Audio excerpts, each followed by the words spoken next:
So hello everybody, and welcome back for day 3 of the 15th European Spectrum Management Conference. It's great once again to see so many of you are joining us here today. Over the course of the 2 days so far, I'm reliably told that we have now had more than 600 people in total participating across the various sessions. And apparently another 300 have been tuning in to watch the live streams that have been going out on Twitter. So altogether, I think we've now had almost 1,000 people who have been watching at some point, which is absolutely fantastic. And once again, if you have missed any of the sessions that have taken place over the course of the first 2 days, or if you wanted to watch any of those again, then the recordings for them are all now live and available for you to watch via the Forum Europe YouTube page. You should also have received an email last night, and you'll be also receiving an email after everyday sessions with the links for how to access all of these recordings as well. So now on to today. We've once again got a very, very busy day ahead of us, and focus is going to be switching to WRC. So we're going to be starting very shortly with a keynote presentation from Mario Manovitz. Before we then have 2 separate panel discussions that are going to be looking forward to WRC-23.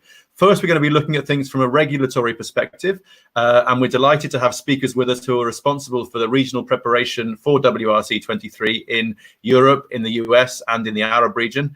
And then we're going to be moving on, and we're going to be having a quick fire panel discussion, as we're calling it, with different industry representatives, and speakers there will be representing satellite, broadcast, mobile operators, and mobile vendors. So different perspectives from different industry stakeholders.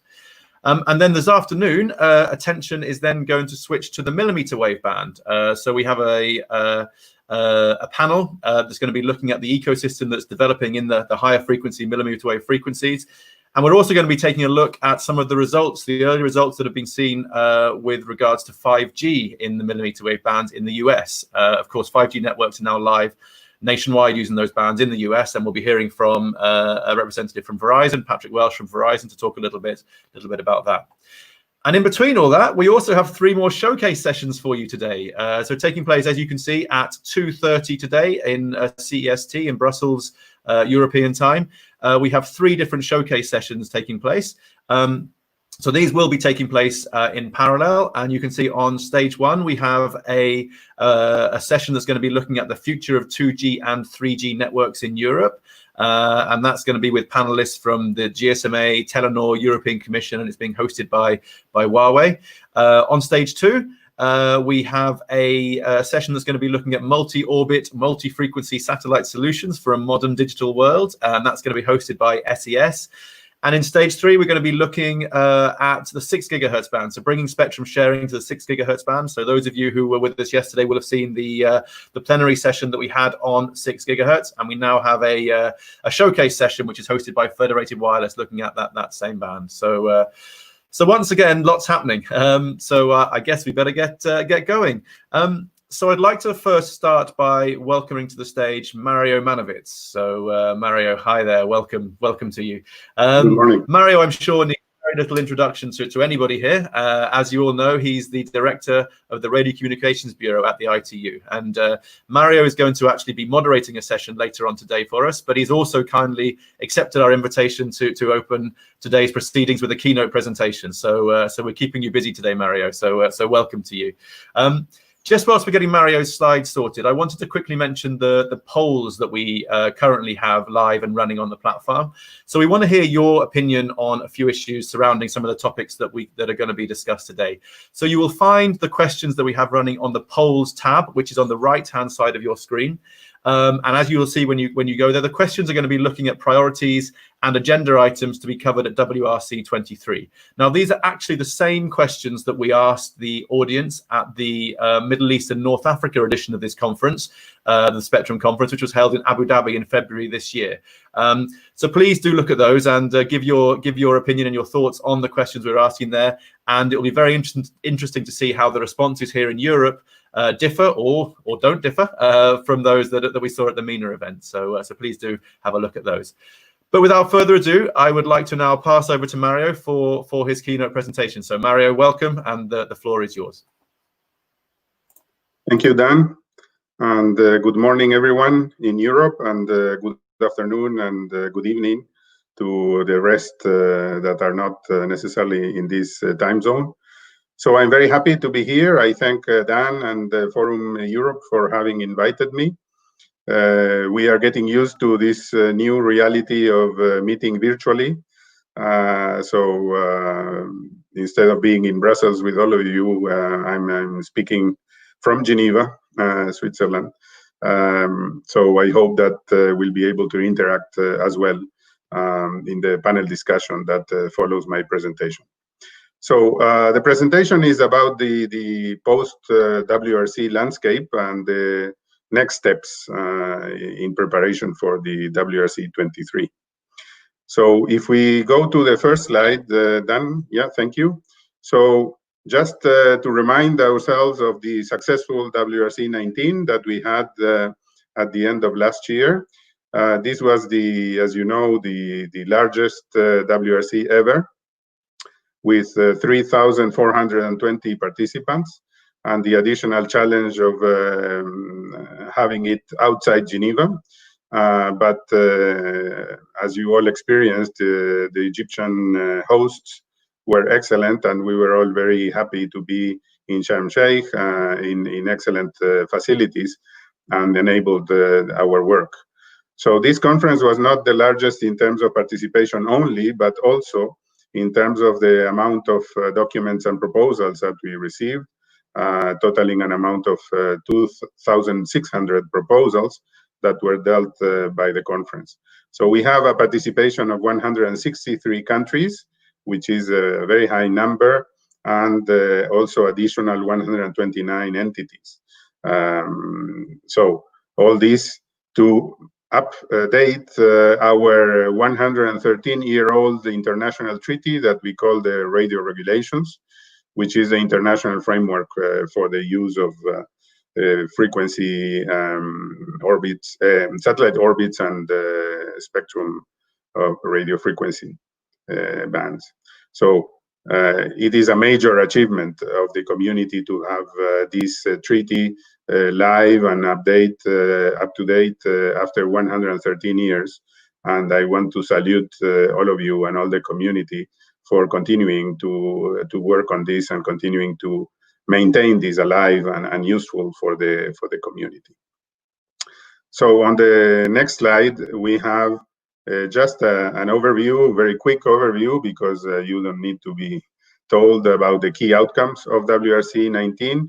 As you can see, it touches upon all the main issues that were considered. So additional globally harmonized frequency bands were identified for IMT, particularly for IMT 2020 in the millimeter bands. A stable regulatory framework was defined for non-GSO systems based on the milestone process proposed. New orbital slots were opened for broadcasting satellites, and Resolution 559 in granting many countries in Region 1 and some in Region 3 access to lost resources in that regard. Additional radio frequency bands for HAPS, and regulatory operational technical conditions for ESIMs through global distress and safety system for the maritime services, intelligent transport system, and a gender declaration that was a first of its kind in a WRC, and it was very much welcomed by the global community. So in the next slide, we can see the cycle that we have for the implementation of WRC19 decisions. So on the left, you can see that we start with the decisions of the conference that constitute the international framework for the use of spectrum and satellite orbits. And then we go from there to the regional framework, as you have done in Europe for some of the decisions that were taken at the conference, to transpose them into the regional framework, and then ultimately to the national framework, where you have all these steps there for national allocation, standards, roadmaps, refarming, licensing, monitoring, and enforcing. And this feeds the following cycle, which go from the national interests that we have in each country to a regional proposal through the regional groups. And the one in Europe that you have is managed by Alexander Collot as the chairman of this group that we'll have him shortly in the following session. And all of you work towards harmonizing these positions in a European common proposal that goes to WRC-23, where the international framework is revised again. So this cycle repeats itself every 4 years. So if we go to the next slide, then we can see some of the main interests of the region. So we have here what Europe has defined as their primary or pioneer, better said, bands for 5G. So in the low bands below 1 gigahertz, we have the 700 megahertz that is already identified and was already identified in WRC15. And then in the medium bands from 1 to 6 gigahertz, Europe is interested as a pioneer band on 3.4 to 3.8 gigahertz. The first part of this band, 3.4 to 3.6, was already identified in WRC15 as well. And then this second part is envisaged by Europe for WRC23. And then, as we just mentioned, the high bands above 24 gigahertz, the 26 gigahertz is the pioneer band for Europe and was harmonized at WRC19. In this regard, if we see the following slide, Europe has taken this decision of WRC and transposed it to the regional framework. This is the example I wanted to give you on what I said before. And then the decision of the EU number 590 is the transposition of the decision on the 26 gigahertz bands regarding the protection of the adjacent band for satellite observation or Earth observation systems. So I want to salute Europe for having, let's say, accepted the results of the conference, even if they were not 100% what they wished for. But they kept the values that were decided at the conference, and they advanced the second step, and it will be applicable in Europe as of the 1st of January 2024 instead of the 1st of September 2027, which is fine, and it's more stringent only, but with the same limits. So this is very good. This is a very good message sent by Europe to the ITOR community regarding the WRC process, and I salute that decision. So going on, then we are now in the preparation process for WRC23, as I mentioned, and so you see there the cycle that is always a 4-year cycle. We have the technological advances, the user requirements, and the national interests that feed the conference preparation process that is done, as I mentioned before, at the national level, as you see below in yellow, the regional level afterwards in orange, and then the global process in blue at the ITOR and the study groups, and the conference itself, which will take decisions and update the radio regulations. So in the next slide, you can see the same process again with the results of WRC that were considered by CPM 23.1 and organized the work of the ITOR study groups, which is what is going on now, in order to prepare all the studies and the conclusions for the second session of the CPM in advance of the assembly and the conference in 2023. So this is what we are envisaging now and doing now. And then on the right hand side, you see the equivalent work done at the regional level by the regional groups that I mentioned before. So you have the 6 groups, APT, ASMG, ATU, CEPT, CTEL, and RCC, that are doing the harmonization of the regional proposals, of the national proposals, into regional proposals, preparing for the conference. So next, please, Dan. Yeah. So in view of the situation, we are doing as we are doing today, that instead of meeting physically in Geneva or elsewhere, to advance the work, we are advancing it virtually. So we are conducting all the meeting of study groups, working parties, and other groups on a virtual manner through e-platforms. And we have also run, for the first time ever, the Radio Regulation Board meeting virtually, and even the Radio Communication Advisory Group meeting as well. So this is the new reality, at least for the time being, and I'm very happy to say that the membership has been responsive to this new approach, and the work is advancing. Of course, there are difficulties because as these are global meetings, we have to cater for the different time zones. So the working hours of each meeting are reduced in order to be able to have the colleagues in the Americas region and the Asia Pacific region have some sleep. So we are using the core hours of the day in the middle of the day for Europe. And this is a constraint in the efficiency of these meetings because we have less hours. But this is compensated by a lot of preparatory work first, and drafting groups that meet in parallel and advance the work in order to be able to move forward. So we don't foresee any major delay in the preparation of the conference at this stage, because we have been lucky that this virus has stricken at the very beginning of the studies. So the work is advancing without problems, and the hard decisions that we are going to be made, which is more difficult to make them virtually, will come in a stage where we hopefully will be able to meet in person again. So next slide, please. The same is happening at the regional level, and I'm very grateful for all the groups to have adopted the same approach. So we had the meeting of CETEL the 11th of May. It was the first regional group that met virtually, and followed by the CEPT that met just a couple of days ago.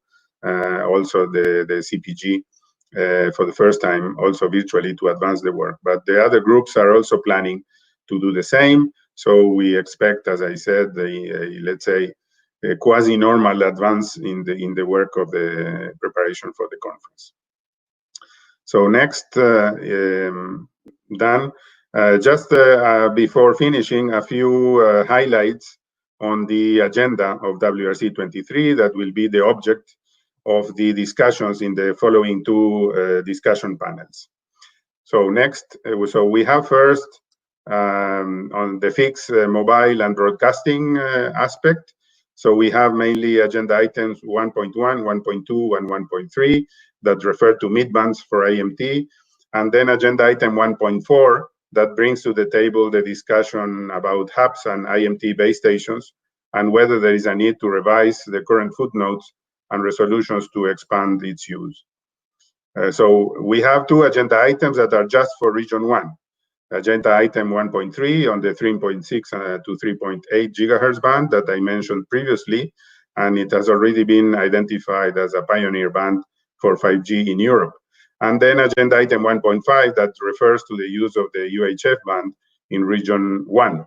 So currently the band is used mostly by terrestrial broadcasting and mobile services, and there will be discussions with regard to the expansion of mobile services to bands below 694 megahertz. So the next slide, going to maritime and aeronautical, we have mainly agenda item 1.8 that brings back the topic of unmanned aircraft systems and the revision of resolution 155 that was approved in WRC 15. And in the agenda, there is also the modernization of the GMDSS, which is the e-navigation, and the digitalization of aeronautical services, as you know. So in the next slide, we have the science issues. We have agenda item 114 that looks for an allocation of EESS in bands above 200 gigahertz. And considering that these are very high frequency bands, I'm hoping that this will be a non-controversial agenda item in the conference. And then lastly, we have in the next slide, the satellite issues. We continue with interest for ESIMs, both communicating with GSOs and with non-GSO FSS systems, and the potential new spectrum allocation for MSS on IoT applications. Of course, agenda item 7, that is always a mini conference in itself, will be also there. So this is in a nutshell the agenda items or the highlight on the key agenda items for WRC23 that we'll be looking at in the coming 2 sessions, panel sessions. So next slide is just a reminder of the fact that the agenda for WRC23 was approved in principle by the virtual consultation of the Council, and it will be the object of a consultation by correspondence to the member states. And we have received, as you know by now, a kind invitation of the United Arab Emirates to host the WRC23 in the Emirates. So we will be waiting for them to confirm the venue, I mean the city, if it will be either in Dubai or in Abu Dhabi, and the exact dates that will be in the last quarter of 2023 to complement the decision of the Council regarding the exact venue, dates, and duration of the WRC23. CPM2 is envisaged to be carried out in Geneva in the CICG as usual, and this is in a nutshell the program for the conference. So I think this is all done. Can we go on? I think the following slide is just the thank you slide. So thank you very much for your attention. And if you have any questions, then I think we'll address them at the panel discussion. Thank you. Thank you, Mario. Thank you very much. And yeah, I think that was it was great to have an insight into where we are with the implementation of the decisions at WRC19. And I think you've also provided a perfect introduction to this morning's panel discussions by giving us that overview of some of the key agenda items for WRC23. So thank you so much for that. As you mentioned, Mario, I think, and as I said before as well, you're going to be back later to moderate a session. So we're not going to take any questions now, and I'm sure there'll be plenty of opportunity to expand on a lot of these issues that you've raised here during that panel later. So in the meantime, thank you very much once again. Thank you. Now, before I bring up the speakers for the next session, I just wanted to give the results from the polls that we have been running. So as I mentioned earlier, that the question that we have been asking you today was related to the key priorities of WRC23, and are actually the same questions that we asked at the Middle East and North Africa Spectrum Management Conference, which took place in January earlier this year. So shortly, well, actually during the panel that we have coming now, we're actually going to be doing a comparison on the question and looking at kind of how the results maybe are different or where they're similar as well. But just as a starting point, and maybe to give our panelists in the session that's about to follow now an opportunity to kind of look at some of the issues that have been covered and some of the results that have been seen. So the questions that we asked, first of all, we asked what everybody expects to be the most prominent issue at WRC23, and there's 2 clear winners there. So the revision of the UHF band had 42% of the vote, and the 6 gigahertz band had 30%. So those 2 were quite a way out ahead of all the other issues. So those 2 are issues that you guys in the audience out there watching think are going to be the most prominent issues at WRC23. So I'm sure, as I said, that's something that can be picked up in the panel in a second. Second question we asked was, will we still be talking about spectrum for 5G as the major issue when we reach 2023? And we have a bit of a split there. So 36% of you think the main focus will still be on spectrum for 5G. 38% of you think it's going to be on B5G or 6G. And 26% think neither of the above, and it's going to be on other key issues. So almost split down the middle there with the 3 of those. So definitely a bit of a disagreement of opinion on that question. And the final third question that we asked is whether WRC23 is going to be dominated by IMT issues or whether it's a time to look elsewhere. And the main or the biggest the winner there is the 64% who said that there's still going to be discussions on IMT, but also that there are going to be other key issues. So again, I think probably not surprising on that question that IMT is going to be a big part of it, but there's also very much going to be the other issues as well. So so thank you all very much for participating in that. And yeah, I'm sure a lot of interesting results there that are going to be picked up on by the panelists in the next session. So without further ado, then I would like to now welcome to the stage Andreas. So Andreas, hi, sorry. Hello there, hi, how are you doing? Good to see you, good to see you. So can you hear me? Yeah, I can hear you absolutely fine. Yeah, loud and clear. So so I know in a second you're going to bring our other speakers up, and yeah, I'll leave it over to you, and we'll bring up those comparisons for the results as we mentioned shortly as well. But in the meantime, over to you. Thanks a lot, Dan, and good morning, everyone. I'm Andreas Geis. I'm the head of unit on spectrum policy, and I'm happy to moderate this panel today, which is about looking forward about the key agenda items and prominent issues for the WRC-23. Now, there's probably a lot of you in the audience which were at the WRC before, so you know that after the WRC is before the WRC.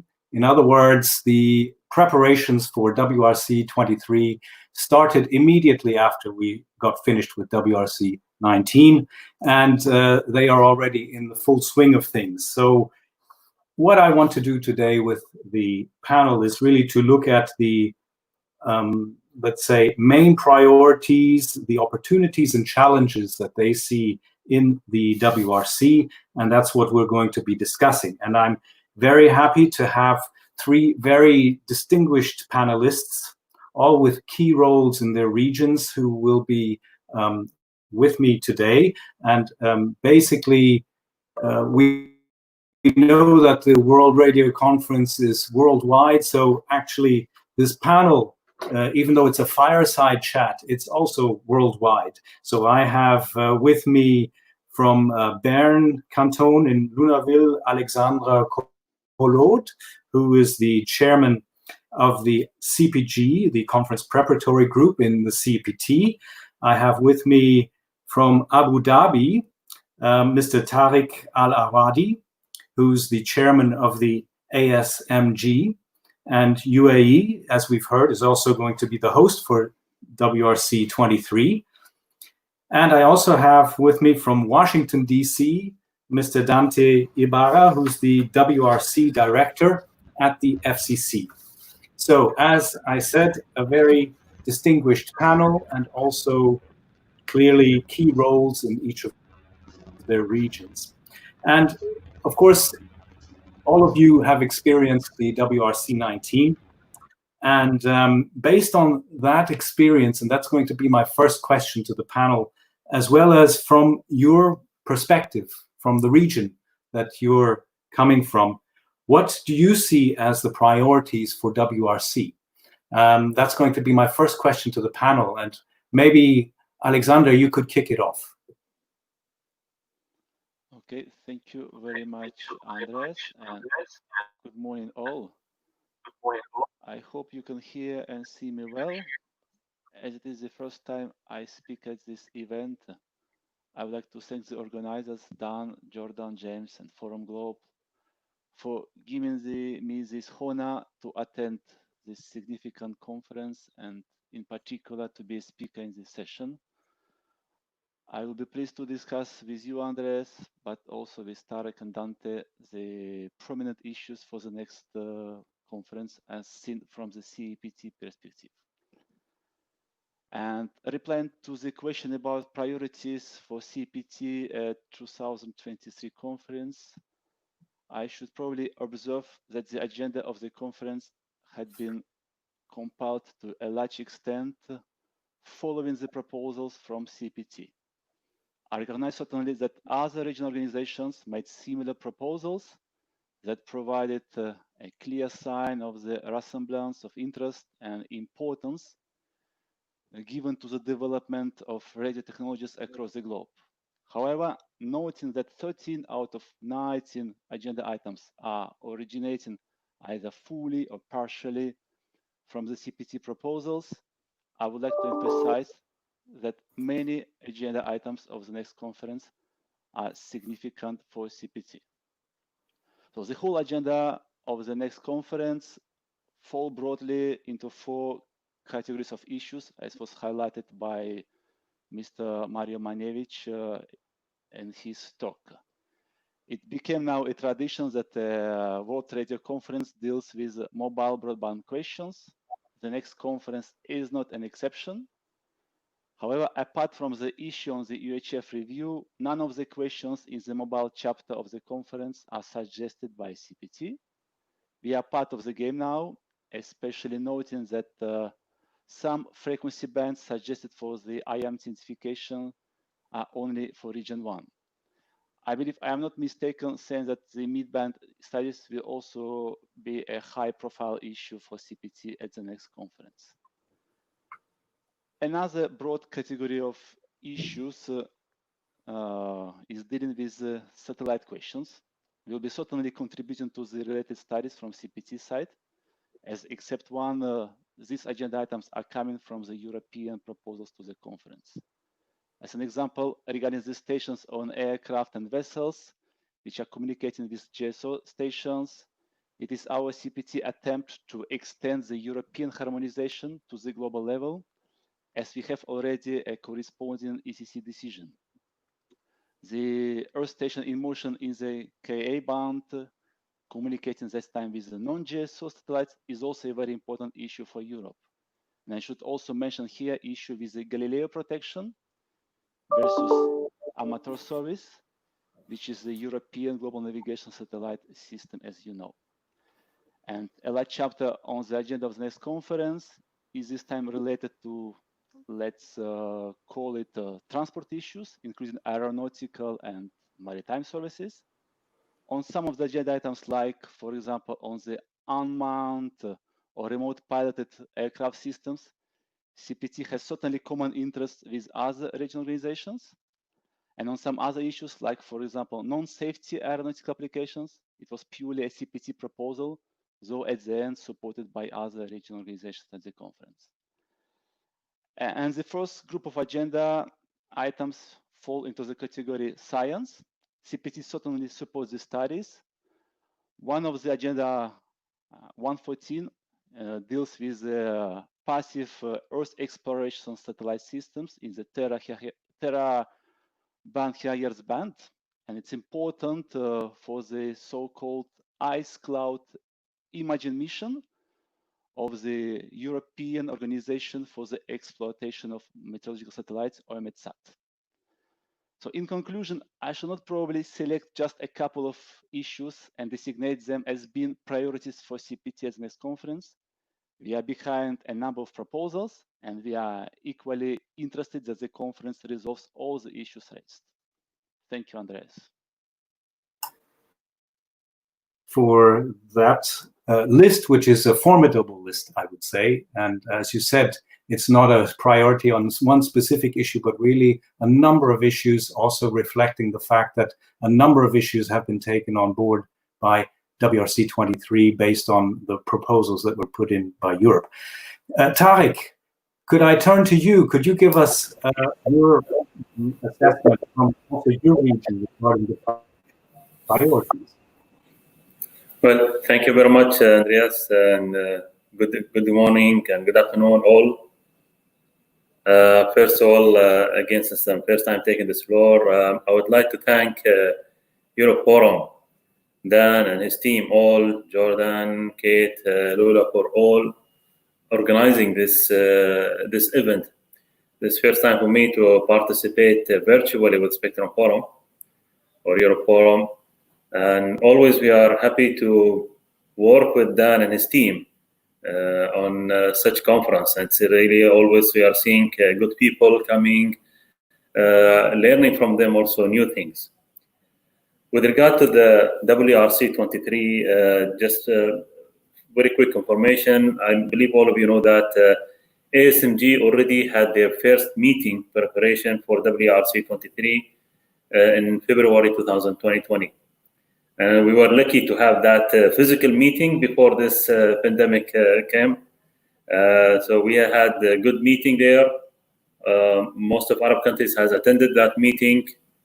We had also one or 2 days Spectrum conference also from Dan and his team. It was a very nice conference also.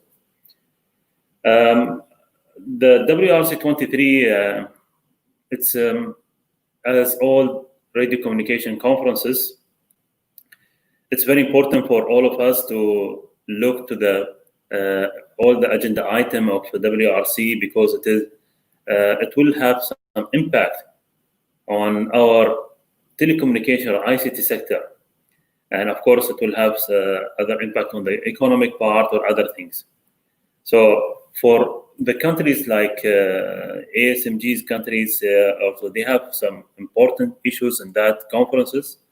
And we always now, you can see it for the last 20 years, that ASMG Group is participating very actively in this conference and submitting papers, studies in the study group, working parties, so that fulfill their requirement. In WRC-23 agenda item, last WRC-19, we have submitted number of proposals that required for our new things, especially in the mobile services or in satellite services.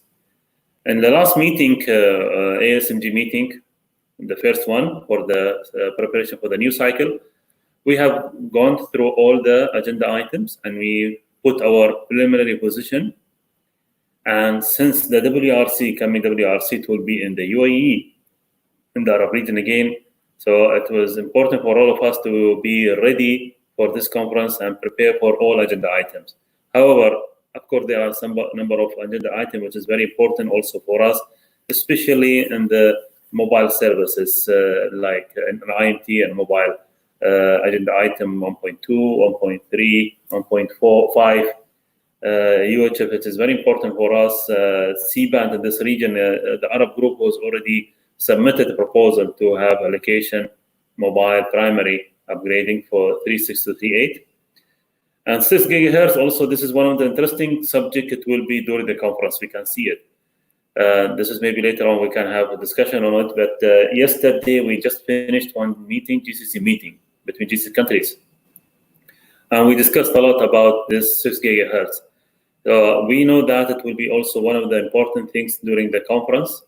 So we would like to see what will happen there in the conference, but also here in the GCC countries, we are working to see how this allocation will be made, either for Wi-Fi or mobile. Apart of that one, of course, the other agenda items like HIPS or eSIMs, this is important also for us because we have a requirement, especially on the those big countries and rural area, to serve using this kind of technology. And some of the countries, they are having issues on that one. So in general, all of the agenda items WRC-23, it is important for us, but this is maybe some of the priority that we have put in right now. So thank you. Thank you. Thanks a lot, Tariq. And now I move to Dante. Could you also give us a flavor of where you see the priorities? Thank you, and everyone. Great to be back here in Europe, and thanks to organizing this, able to coordinate and share our views and ideas. With regards to, we have been discussing. Dante, sorry to interrupt. We seem to have some slight issues with the sound there. Is that the same for everyone else? Everyone else having those issues with the sound? Yes. A second, I'll switch to Dante, if you want to refresh your screen, and we'll come back to you very shortly. If you just maybe refresh the browser, and we'll come back to you in a second. Andreas, maybe we can pass back to Tasha, and we'll come back. We'll get those problems sorted with Dante, and we'll come back shortly. Okay, sure, no problem. Yes, I wasn't sure if it was only on my side where I was having difficulties following or whether it was general, but That's, of course, the, let's say, other side of the new normal that we have in terms of working from abroad. It seems the connection to Washington, D.C. is a little bit unstable, so we're hoping to get that one back to normal in a minute. I just wanted to mention that, of course, I can see, and I think probably also the stakeholders will be happy, that there's a broad depth of the priorities that we have for the WRC-23. And I think I've heard that both now from the regions, and I'm not sure if, Dante, if you are now back and if it works better, maybe you can just say something to hear, if I can hear you well this time. Yes, thanks, Andreas. Sorry about that. I switched to a wired headset. Maybe that'll help a little bit with the sound, and apologies to everyone. As I was saying earlier, thanks to you and to Dan and his team at Forum Europe for organizing this. It's a pleasure to be back, and it's good to see my colleagues from across the globe here. With regards to the question on what our priorities are, as you know, each of the regional groups and each individual administration has their own priorities, and the challenge is trying to come to some agreement on what those priorities will be, not only from the regional group, but when we all meet together at the WRC. And that is a big task and challenge that we always have. We spend the better part of the conference on the future agenda items back at WRC19, trying to go through everyone's list of priorities and trying to come across to some agreement on what those will be. Of course, we have some limitations as to how many agenda items that at each conference that we can feasibly do, given the amount of work and the burden that will be brought onto the ITU as well as to each administration. With that, I think from the perspective of CTEL, and I think there are a mixed number of priorities that we have, both from the terrestrial side and from the space side. I'll start off with the space side in particular. The satellite issues are a number of them, as was previously mentioned by my colleagues, in particular Earth Stations in Motion, both in the KU and KA band. Those are agenda items 1.15 and 1.16 respectively. I think that these are more or less follow-on agenda items to the agenda item 1.5 from WRC19, which resulted in a success, and we will certainly be building upon that success with these two WRC23 agenda items on eSIM. And it's important to note that we have a good regulatory framework for eSIM now, at least in the KA band for GSOs at both the agenda item 1.15, which will look at the KU band, and the 116 with the NGSOs in the KA band. So I think that we certainly have a lot of work still. It's not going to be simply an easy task, but we have at least have a good baseline to work from. And I think that's an important thing for CTEL to continue to support in that regard.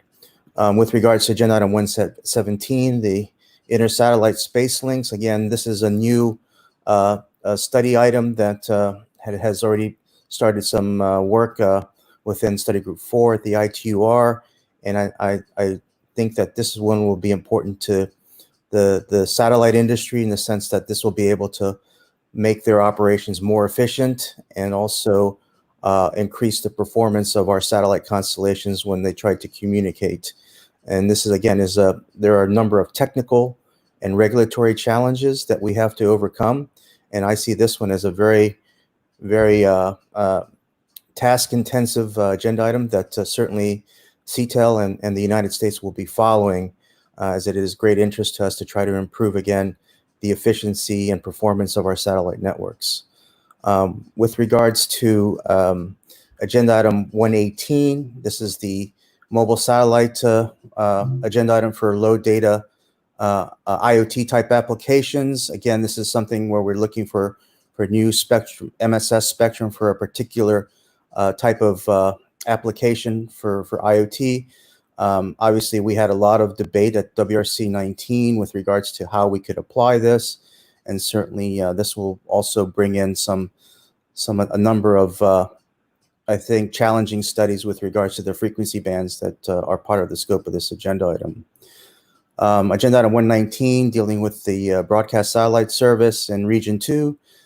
This will be focused, obviously, within CTEL as an important item to see if we can improve the access to of FSS across those spectrum bands. Certainly, I think a number of CTEL countries will be contributing to that, those studies, and hopefully we will find a good solution there. Turning then to some of the space science agenda items. Again, we support a number of agenda items from agenda item 1.12, which looks at these 50 megahertz space radars. And I think that is something that has been ongoing now in the ITU for a number of years. And so we hopefully look to make that a more prominent result at this conference in WRC-23 with regards to recognition of these space sounders and radars that will hopefully, again, provide additional new capabilities for the space science to monitor the Earth and receive atmospheric type data. Turning to the terrestrial services, as we all know, the IMT is one of the big attractions there. It always seems to be. We will continue to, as CTEL, look at a number of the frequency bands. Agenda item 1.2 has a number of frequency bands that are of great interest to Region 2 in the US. As we just mentioned, the 6 gigahertz, I think, will be probably the more prominent one in terms of the studies. And as I said, each one of these frequency bands within this agenda item is a different ecosystem. So we can't treat them equally. They will have different types of approaches, different types of possible solutions and outcomes that we all have to be cognizant of. So it will be certainly a challenge to try to, as an overall outcome of this agenda item, how each one of those individual frequency bands will culminate in results. So we will have to certainly follow that. And from the U.S. perspective, the FCC just recently adopted a report and order for unlicensed use, 1,200 megahertz of spectrum for unlicensed use in the 6 gigahertz. So obviously the U.S. is already proceeding down a path perhaps somewhat different than what the agenda item is looking at, but certainly we will continue to work with our CTEL partners to try to see what is the best approach for the region, and hopefully we will come to some agreement on the views and approaches there. Turning to agenda items 1.4, which is the HIBS, IMT base stations on high altitude platforms. I think this is a continuation, more or less, of agenda item 114 from WRC19, which was the high altitude platforms, which was, again, a success there. And so I think HIBS will certainly leverage off of a lot of the success there and hopefully be able to complement the terrestrial IMT component in terms of providing additional coverage and capacity in those areas where it's most needed. And agenda item 1.5, certainly that's something that is a Region 1 issue with regards to the UHF band. Certain countries in Region 2, including the United States, have already proceeded forward with providing additional mobile spectrum to IMT, and the U.S. has been able to go through its process of doing a reverse auction and then re-auctioning that spectrum, taking that available spectrum that was previously broadcast spectrum and using it now for mobile.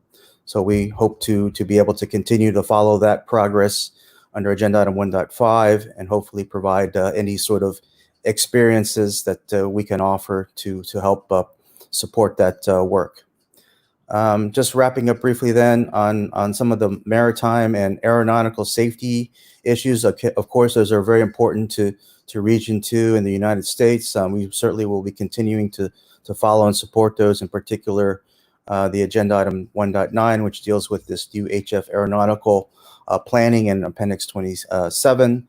Agenda item 1.11, again, continuation of the Global Maritime Distress and Safety System, the GMDSS, looking to continue to facilitate the entry of new satellite operators and systems into the GMDSS to further provide resilience and capabilities to the maritime systems.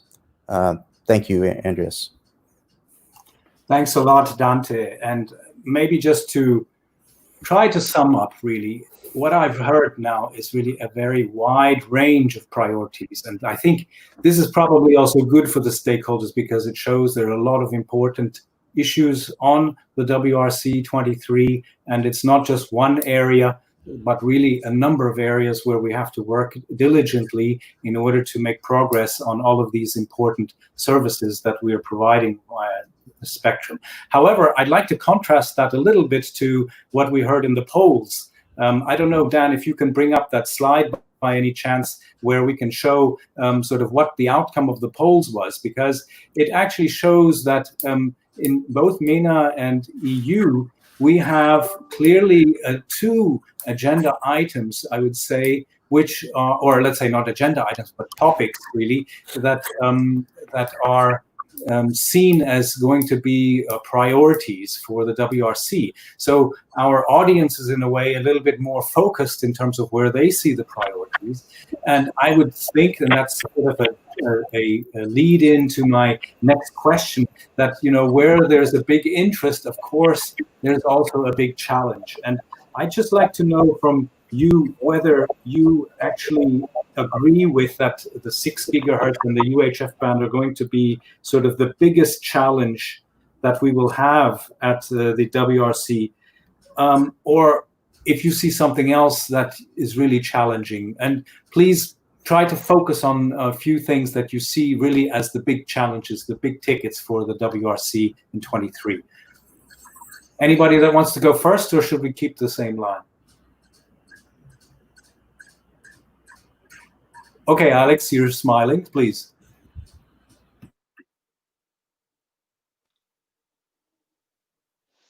Thank you, Andres, again.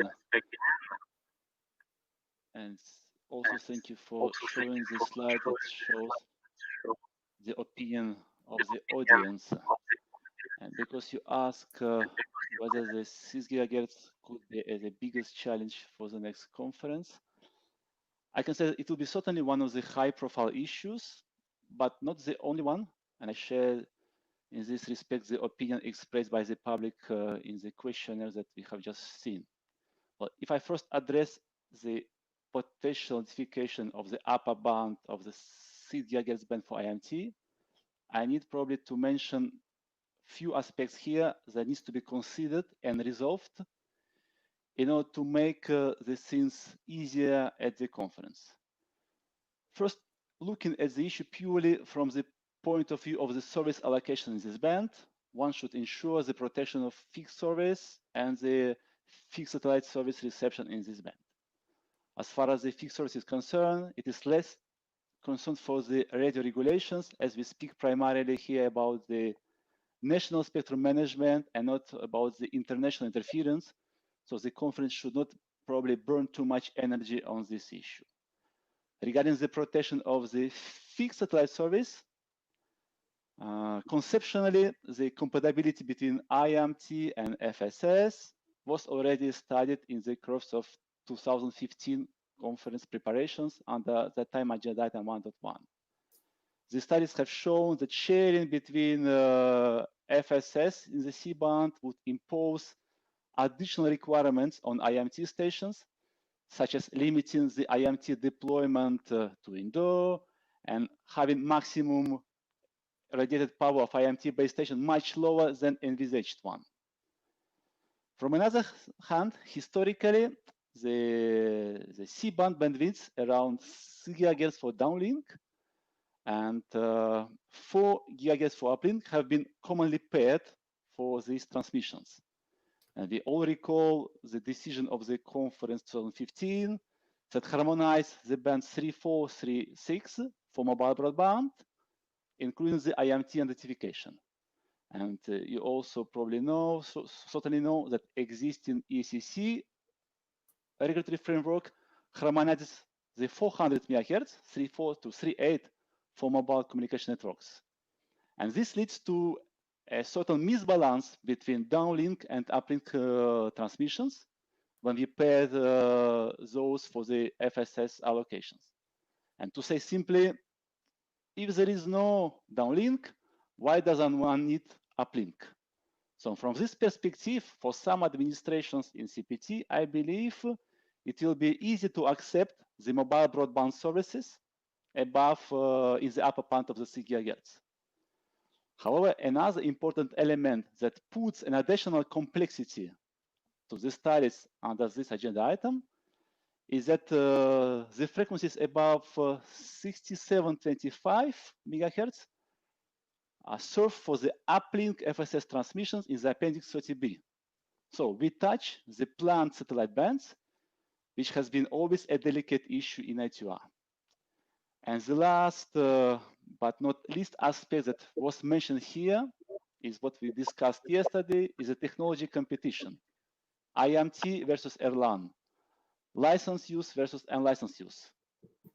Well, this aspect certainly influence the discussion and the final decision of the conference for this agenda item.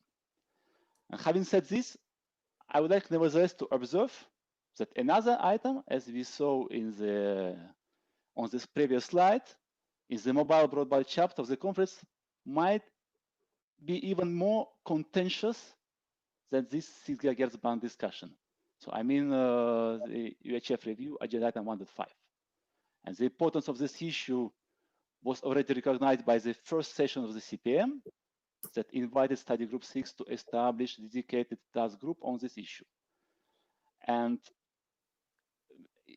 we know that starting from 2000 World Radio Conference, every second conference took a part of the UHF band and identified for IMT. 900 in Istanbul, 800 2007 in Geneva, 700 again in Geneva in 2015. Tarek was the chairman of World Radio Conference in 2015, and he also recalls the intense discussions that we had at that conference following the proposal from some countries to identify the band below 694 for IMT. In my view, that time the conference took a wise decision to postpone the related discussion and resolution until 2023. The idea is to stop this salami approach in relation to the UHF band. Certainly, a lot is at stake under this agenda item, especially for the broadcasting community. The terrestrial delivery is an important platform across the globe, but also for many European countries. Nevertheless, if we find a real practical way for coexistence between broadcasting and mobile services, I believe that the discussion at the conference should converge quicker to a decision. In this respect, I may refer to the studies that were conducted a few years ago in ECC that revealed the feasibility of coexistence between broadcasting and mobile downlink networks. And this could be a starting point for the studies under this agenda item. So in conclusion, though these two agenda items, 1.2 and 1.5, are prominent issues on the agenda of this conference, I still cannot compare them in terms of controversy we experienced with IMT issues in 2015 and 2019. It seems to me that 2023 agenda is sufficiently homogeneous and has equally important issues in mobile, satellite, transport, and scientific categories of agenda items. This is, I think, everything I can say to your question, Andreas. Thank you. Thanks a lot, Alexander. And Tarek, would you agree with what Alexander has said, 1.2 and 1.5 being the big challenges? And maybe could you also say, you know, with your experience as a former WRC chairman, what could be done to make things easier for WRC-23? Well, thank you very much, Andreas. And I think these two agenda items, it will have some issues during the WRC, coming WRC. From our perspective, we are looking from different angle a little bit. If, for example, to see about the UHF. The UHF band, yes, it has been brought to discussion this one a number of times. It's not something easy or not something new. But let us see right now our situation, which is right now the pandemic. Every one of us is working from home. So let us ask questions. How many of us at home who's watching TV? Direct-to-home TV, digital TV. And few weeks ago, there was a conference also. Some of our colleagues has attended, and there was study shows right now, recently. The viewers on the digital TV, although with this pandemic and most of the people in the world is staying at home, but the viewership for the TV was going down. And the broadband has increased up. And because maybe you know that most of the people here watching Netflix or other programs for the TV. So we are saying that we should look to the technology not for our generation. What is the next generation? The new generation would like to see it. The new generation, they are not watching TV that much. The new generation, it is using all tablets, laptop or iPad, whatever, those kind of things, mobile, watching that one. They are not watching TV anymore. However, nevertheless, we are not saying that we have to take out the broadcasting. No. Allow those countries who have different need, for example, mobile, like in Arab countries, many Arab countries are maybe a different region also, they are not having that much interest in the broadcasting, to have also using them for mobile. Because really, mobile, it will be required by those countries in order to increase their broadband. As I mentioned yesterday, we had GCC meeting. And in this meeting also, another agenda item we discussed, the 600 megahertz, part of the UHF. And there were a number of interest of the countries have interesting, to study this one. And if maybe before the conference, if there are a number of countries decided to use the 600 megahertz band for mobile, especially the devices is available in the world. And some of the phone already compatible with the 600 megahertz. So why not to start using it? Especially for example, if you take UAE and a number of countries, almost all our broadband band, frequency band, being assigned to the operator full. If you talk 700, 800, 900, up to 3.8, we already assigned frequencies to our operator. So there's still a demand. And we have seen it here during this 3 months or 4 months during the pandemic, how the traffic in the broadband has been increased dramatically. And now we are working from home or working abroad. We are watching like this kind of seminar or webinar. Maybe you are using here at offices, but some of them using mobile and others. So they are consuming a lot of bandwidth, and they are requiring good quality. So these kind of things, we have to look at it. In UAE also, that we are working, our government since last year announced this year that we are working, developing coming 50-year strategy. I don't know whether you hear it.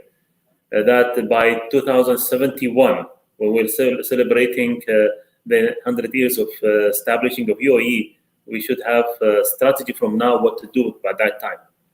If you see it, if this strategy will be developed, that means we are developing for people who are still not born yet, who will be coming in 50 years. He will be grandfathered, maybe some of them will be grandfathered. So we have different technology. We don't know. So we are developing something for the people not born yet. So this is what we are looking from the UHF. This is what I'm always saying, or our team, that we are looking not for the people right now. Now, with regard to 6 gigahertz, yes, it is important for us because there are different community, mobile or Wi-Fi, license. Again, will be very interesting discussion happening during the conference. And as last comment, I can say it about my experience of the chair in the conference. Each conference has different way of dealing, speciality, different people coming. So the only thing that we are always saying, in order to reach an agreement, like what happened last conference, to work all together as one team. And thank you very much, and sorry for taking time. Thank you very much, Tariq. So definitely working together as one team. That's a good, I think, advice. I think something we have to try to do in order to really make the innovative services possible for the new generations. What about Dante? What do you think? What are the challenges, and what can we do to make things easier at WRC? Thanks, Andreas. Yeah, I think, with regards to the 6 gigahertz, as I mentioned previously, it's a very distinct ecosystem here with a number of distinct different types of microwave services that would require protection. And as my colleague Sasha from CPG had indicated, Appendix 30B is one of those key services that need protection. And I think that is something that CTEL had struggled with regards to its view and position on the 6 gigahertz band under Agenda Item 1.2. Ultimately, we did not agree to identifying the band for possible study for IMT.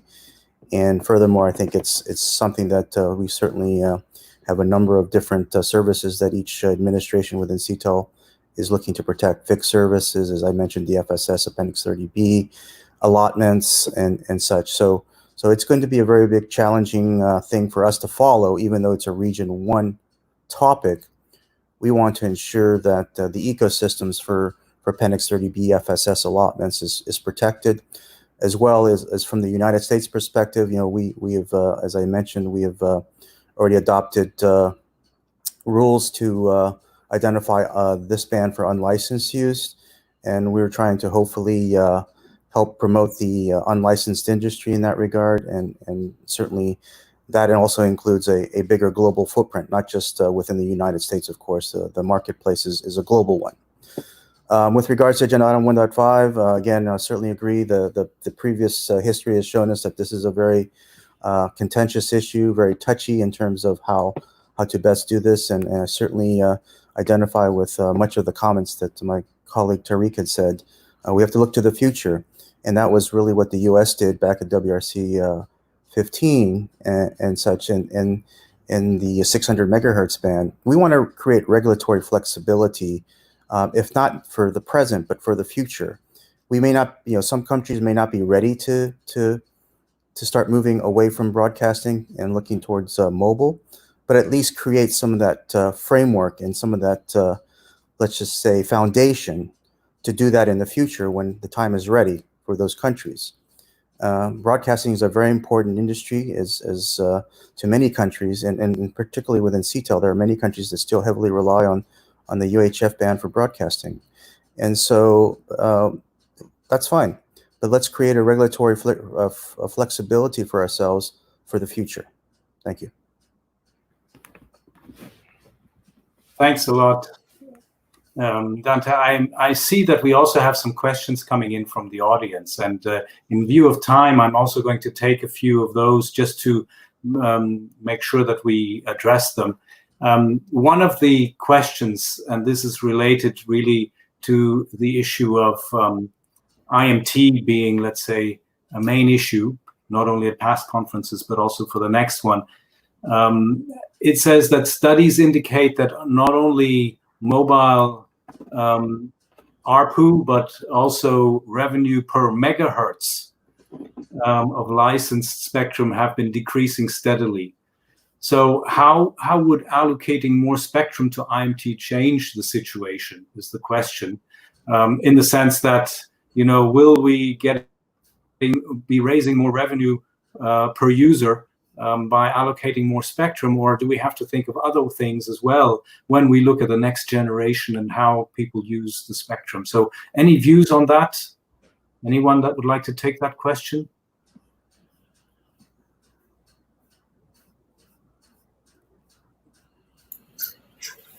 Well, can I, Andreas? Yes, please, go ahead. Well, thank you very much. I think this is very interesting questions, and very important questions, yes. And we are, to be honest, in UAE, we are having right now a big study going on about this issue. What will be the price of the spectrum in the future? Although that right now spectrum price is not changed, but in the future there will be any change, especially with the demand of the traffic on the broadband. I think the whole government in the world, they are carefully studying this issue and try to bring good sustainability for the government income, also economic, and also to put proper services technology for the customer. But this is very interesting question, as I said again, and I think we have looking to study it very carefully. In UAE, as I said, in coming 1 year, there will be a big study going on as a result of this issue. Thank you. Thanks a lot, Tariq. Anyone else?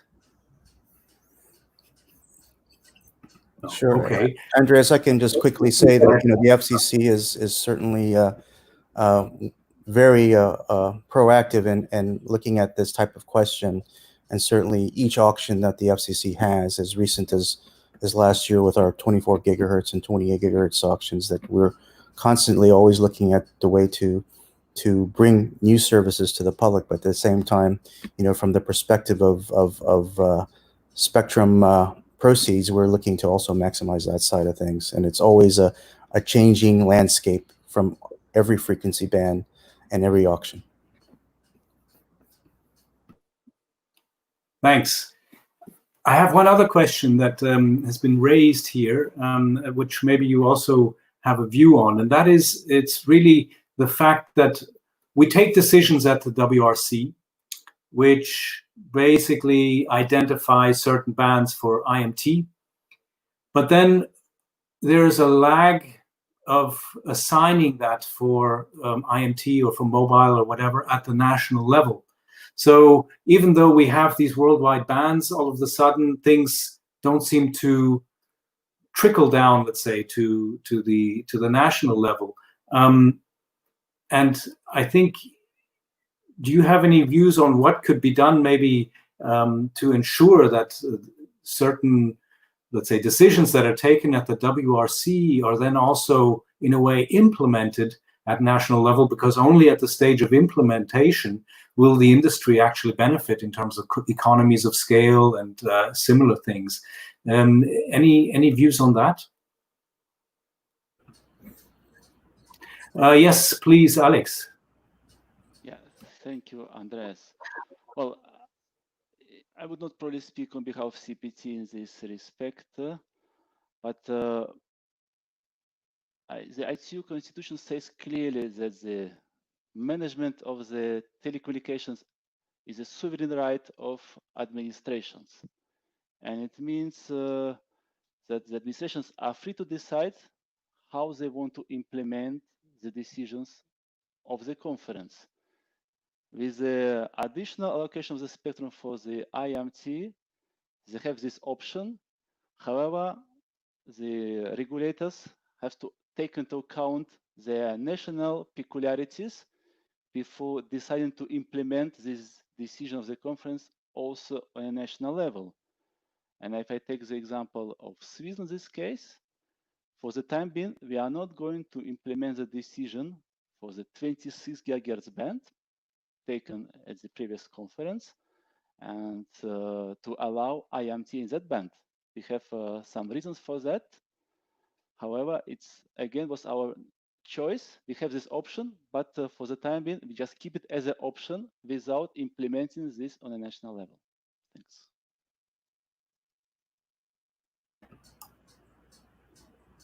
Okay, thank you. Any other views on this? I mean, yes, please, Tariq. Well, thank you very much. Again, this is an interesting question. We've been hearing it many times. Been hearing about these kind of questions. For example, saying mobile, they have a lot of frequencies, but they're not yet been used all. Well, as my friend Alex said, it is different from country to country. The frequencies is not being, it's not vacant. It's being used by other services also. So some countries may taking time in order to refarming the frequency and to vacate it from the available the existing services, and then later to provide for the other services for the mobile. However, there are other countries also already assigned the whole frequency band, as I mentioned to you, in the UAE and some other neighboring countries here, and some other, I'm sure in other countries like US or other, they have assigned the whole or most of the frequency band for mobile. But it depends from the country to country, and it is required good plan. Some countries are taking time to vacate the existing services because some of the services it is very important, security or government, and it will take time for them to vacate it and to assign the for mobile services. However, not all the countries are the same. We have to treat country by country. Thank you. Thank you. I see that we have about 5 minutes left or so, so we should be coming towards the end. And that means I have just one final question to the panel, and maybe you can also, try to keep it short in terms of your answers. But we've been talking about the priorities, we've been talking about the challenges. We know that especially those really challenging issues, they end up on the last days of the conference, and they basically take us into the night shift, and then people get tired, things get intransparent. We've had a little bit of, let's say, concerns at the last conference that things were decided and people were not really sure on who was deciding, when it was decided, and it was, getting a little bit very difficult in the end. And my question is, do you see that there's a possible different approach we could take at WRC in order to get these challenging issues through in a more transparent manner? Or is it just the fact of, things have to get done at the end and have to be solved somehow, and that's how it goes? Any views? Yes, Alex, please.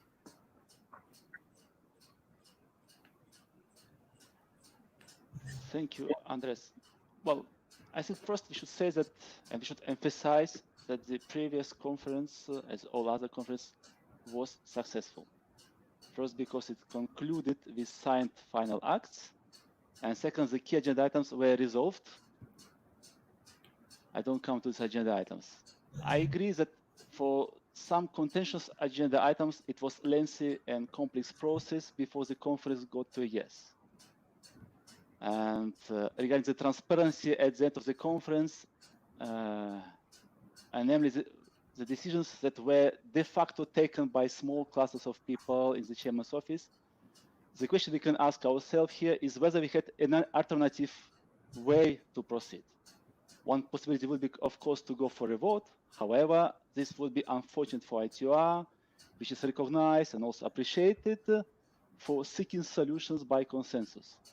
Therefore, in my view, at that point of time, when we were nearly at the end of the conference, there was the only solution to discuss and prepare decisions in very small groups.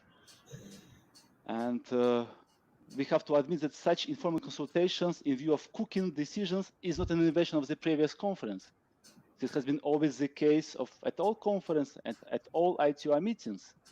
And this is also the role of the chairman of the conference to bring together the leaders and recognize experts from the regional organizations to seek for possible solutions.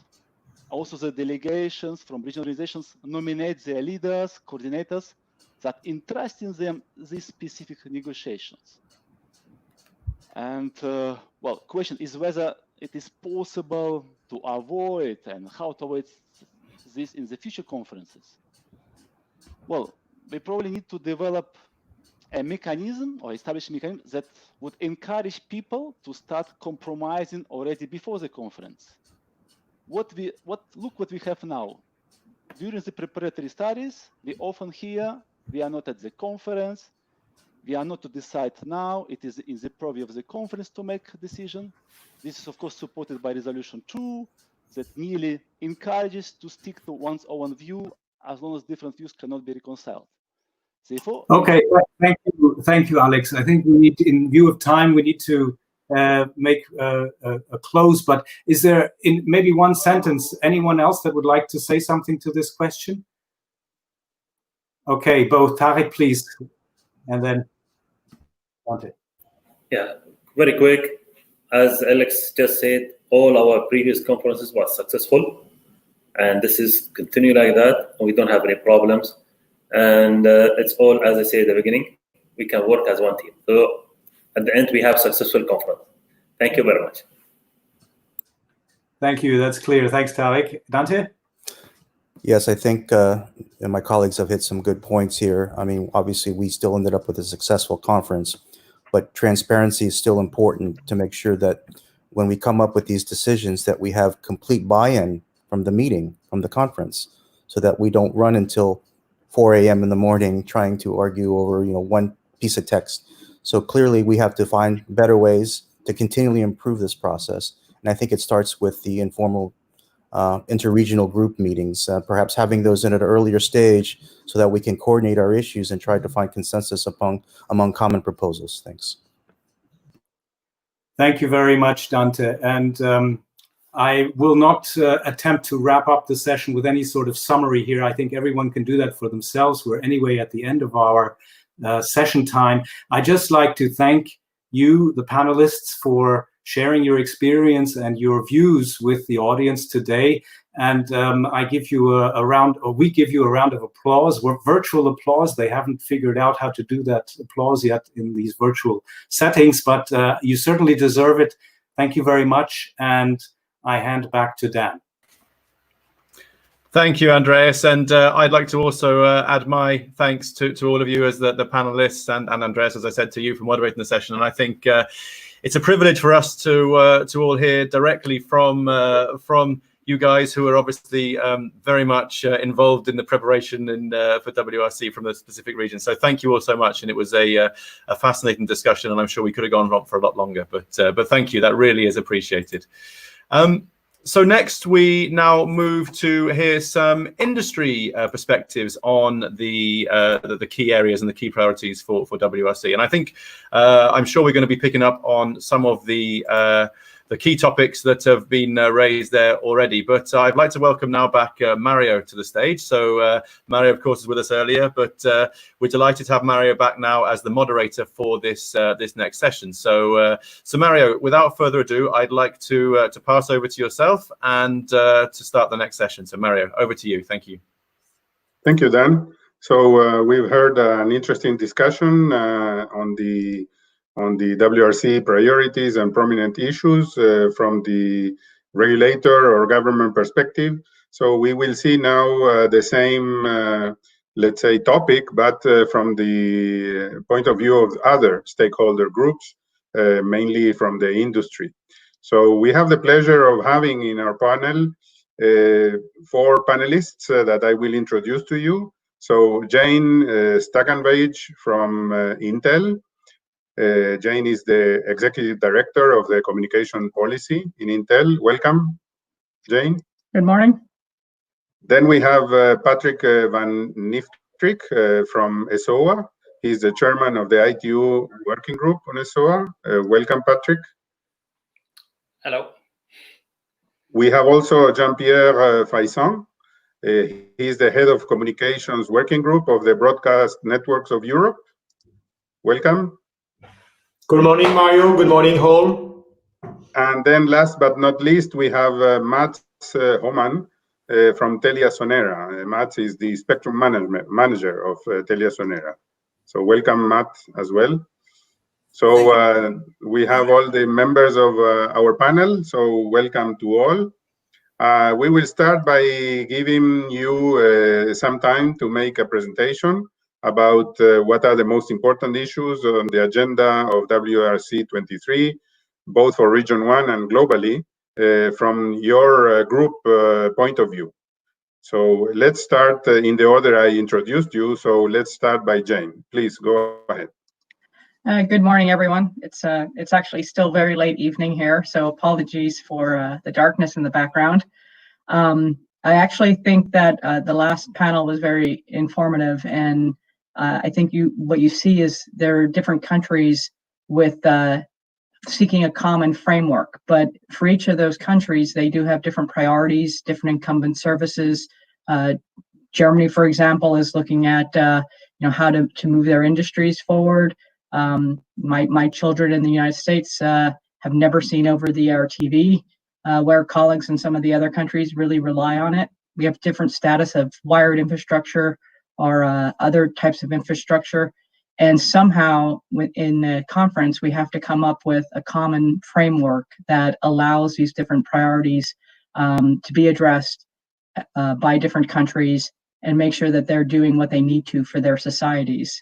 And as we saw and are still seeing with COVID-19, digital infrastructure is a huge part of that. Connectivity and Wi-Fi used more than ever before. And so it's really important as we look at these studies that we think about ways to come up with a common framework, but allow for these countries to be able to do what they need to at the national level within that framework to really meet the needs of their society. And that includes protection of the incumbent services, but also allowing for innovation and really trying to take conference decisions in a way that recognizes the importance of cross-border interference and deals with it, but still allows the countries to move forward. So as we go through our discussions, we'll get into some of the different agenda items. Obviously Intel will care about 5G and Wi-Fi, but I think it's really important that we also think about how different countries do have different priorities and coming up with a common framework that allows everyone to be able to move their societies forward. And that's all for right now, Mario. I'll be brief. We're running a little behind. Okay, thank you, Jane. This is appreciated. We'll continue talking, but let's go now to Patrick for his introductory remarks. Patrick. Yes, thank you, and thank you very much for the opportunity to provide our views on opportunities and challenges for WRC-23. Today, although I'm indeed part of the ESOA group, today we'll be presenting the challenges and opportunities from the point of view of the GSC. If you can go to the next slide, please. Yeah, so just before we come into some specifics of WRC-23, just some general remarks. Of course, there's always been a lot of talk about 5G. The conference, the previous one, decided on a number of millimeter wave bands. We see a lot of countries in Europe implementing 5G in various bands. And of course, that's often very much related to the last mile of it, the base stations, etc. Just want to highlight that from our perspective, for 5G to be truly a global success, it has to be a combination of technologies, a network of networks. So we certainly believe that satellite will have a role to play in that. And how that would work is already written down in a number of ITU and CPT reports that you see referenced in the slide.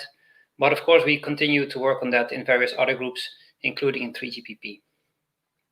Just a few words on the pandemic. I think from the satellite perspective, we have been working hard to ensure broad connectivity and service continuity for all users. As a community, we have been providing support on a number of issues. And if you want to see more details of those, I would refer you to the GSC website or the ESOA website where you can see those details. Next slide, please. So when it comes specifically to the WRC-23, we definitely see a number of opportunities. Mobility has been in the recent years an important driver for the satellite sector in terms of new projects and innovations. And despite the current situation with COVID-19, we do see a long-term potential for this market to be very interesting. What the satellite community has been focused on as well, as you might have noticed, for example, from agenda item 1.5 from the previous conference, is that we try to look not necessarily always to new allocations, but we try to look at existing allocations and see how we could best optimize them, develop a regulatory framework to enable new applications such as eSIMs. So a number of WRC-23 agenda items kind of fall into that philosophy. And 3 of them are in the list here. So 115, 116, and 117. 115 deals with GSO FSS Earth stations on aircraft and vessels in the KU band uplink, in the FSS plan uplink. 116 deals with NGSO eSIMs in KA band, which is in a way a follow-up to what happened in WRC19 for the GSOs. And Wonder 17 deals with satellite-to-satellite links in both KU and KA band. So we see these definitely as very interesting agenda items going forward. One example of an interesting new agenda item that looks at the new allocation, and in particular for MSS, is 1.18, which looks for a number of frequency bands below 4 GHz for narrowband mobile satellite systems. I'm sure in the news you've heard lots about IoT applications being developed from space, and this would fit nicely within that. I think, as was mentioned before, Europe has taken a leading role in a number of these activities, mainly related to the use of aircraft and vessels in the band 12.75 to 13.25, as well as in the case of NGSO eSIMs. Next slide, please. Of course, as always, there will be challenges as well for our community.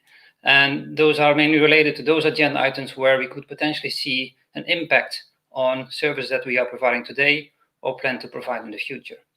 I think it's no surprise that we list here agenda items 1.2 and 1.3 related to IMT in various bands like C-band, downlink, and uplink. And under 1.3, a potential primary mobile allocation in region 1 in the band 3.6 to 3.8. We also highlight here issue 9.1c because it deals with IMT technologies in the fixed service bands, and fixed service bands often have allocations in the same bands as FSS, as satellite. So we will be following that in very much detail. Lastly, just to stress that many countries in the world still rely on C-band. So it will be very important for us to protect those services from those satellite services from mobile deployments in neighboring and adjacent countries. We will be very carefully looking at the in-band studies, but as well at the out-of-band studies, because there are some very important technical elements to take into account, which we need to ensure compatibility going forward. And that will be all from my side for now. Thank you very much. So we'll continue our discussion in a while. Let's give now the floor to Jean-Pierre for his introductory presentation. Thank you very much, Mario. Welcome, everyone. Good afternoon, good morning. Did you know that in Europe, the most prominent television distribution platform is the terrestrial broadcasting platform? It reaches 250 million Europeans, and it requires access to spectrum to the 476-94 megahertz band in particular. This is the reason why we are very much interested in the preparation of WRC-23, especially in view of the agenda item 1.5. In what follows, I'd like to highlight 3 points. First, the current pictures around the TV distribution. Second, the dynamic in region 1. And third, what is at stake at WRC-23. So let's start first with the current picture. Dan, if you can please show the next slide. Thank you very much. So here we have a worldwide map of the countries where digital terrestrial television has been launched. It's in blue. As you can see, it's almost a blue ocean. 91% of the world population is in countries where DTD has been launched, 153 countries worldwide. And in region 1, well, it's about the same, 103 countries with also huge deployment, because typical coverage is 70 to 98% of the population where it has been launched.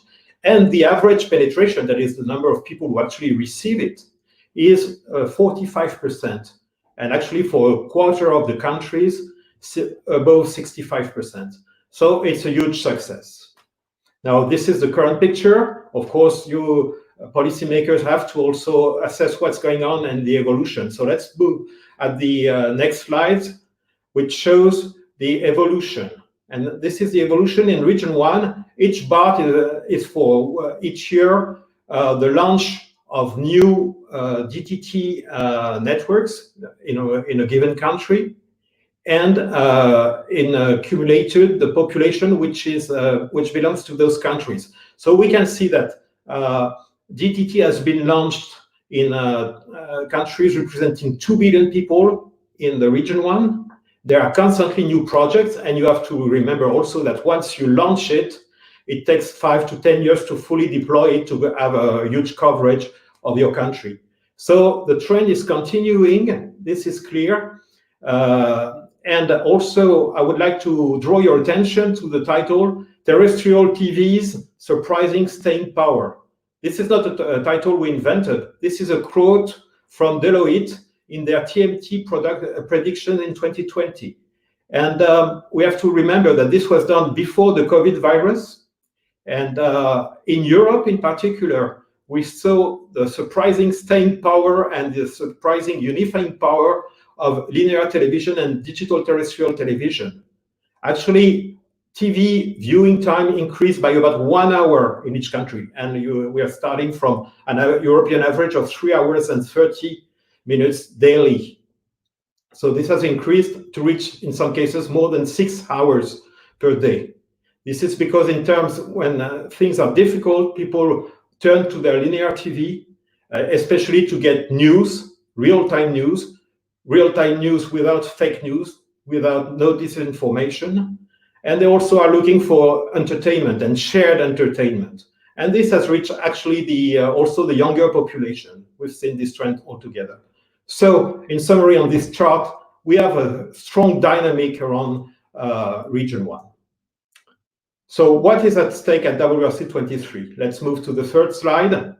First message is DTT is essential to region 1. It's associated to strong investment. We've seen how many countries are rolling out DTT. And even for those where DTT has been rolled out for some time, there is major investment to clear the 700 megahertz band and also to modernize DTT to provide better quality, interactivity, and adaptation, for instance, around mobility. In Europe, the 470/694 band is essential for the content and cultural industry, which represents a huge economic, cultural, and employment challenge. And long-term visibility for this access is warranted in the EU UHF decision.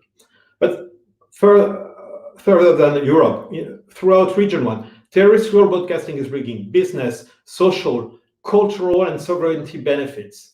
It facilitates the analog switch off in MENA and sub-Saharan country. And we have to remember, there are still about half the countries which have to complete their analog switch off. So as a conclusion, the key in our view at WRC-23 is the long-term stability for the regulatory stability for the 470/694 megahertz band. This will provide huge benefits in terms of long-term investment, but also in terms of cultural and society benefits. Thank you very much. Thank you, Jean-Pierre. And then the final panelist to deliver opening comments is Mats. Mats, please go ahead. Thank you, Mario, and thanks for being here, reaching out to you from northern Sweden with a very warm weather today. So, for us, if we start, next slide, please. For us, for this session, we had three main questions to respond to, and I'll try to give our view on those. And the first one was following the WRC, what are the key priorities and opportunities for us? And for us as a mobile operator, first of all, I would say it's very important to implement what we achieved at WRC19. It was a very successful conference, and we had many useful decisions in the conference. So we really foresee that we need to implement the regional and national regulation and framework needed for this, including frequency arrangements and so on. And I'm very happy that we yesterday in 5D, ITR 5D actually agreed the revision of 1036 on this and the frequency arrangements for the millimeter wave bands in the sub-working group level, and hopefully we'll agree it in the full plenary during next week. So other thing I would like to bring up is that we should limit the usage more than necessary. We feel it's very important to get the full performance out of 5G to get the benefits out of it, and also leave some room for technology to develop. We cannot put too stringent conditions on it, because then it will just be another mobile band not fulfilling the the needs and not achieving the performance you can get out 5G. And also a last word on that we should take care of the possibilities from IMT and 5G will bring. For us, 5G is a multi-purpose network, can adopt a very many different usage and other branches and other applications. So we feel it's very important to take care of that, and that means that we should not fragment the spectrum available to different usage. We should try to use it as a multi-purpose network. Next slide, please. And the second question was then what is important at the 23 agenda, both for Region 1 and globally. And I think it's very clear that WRC19 identified a large amount of spectrum for IMT with the millimeter wave bands.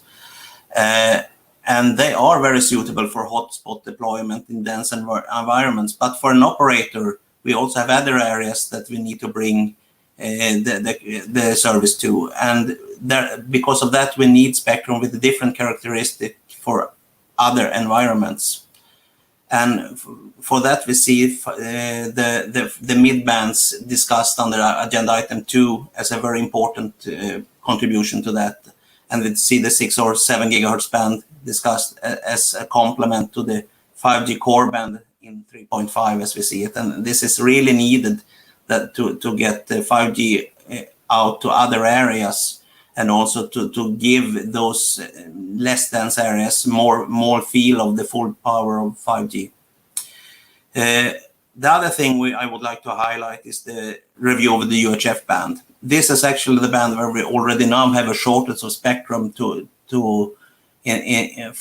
our rural areas, and this is where we really need additional spectrum.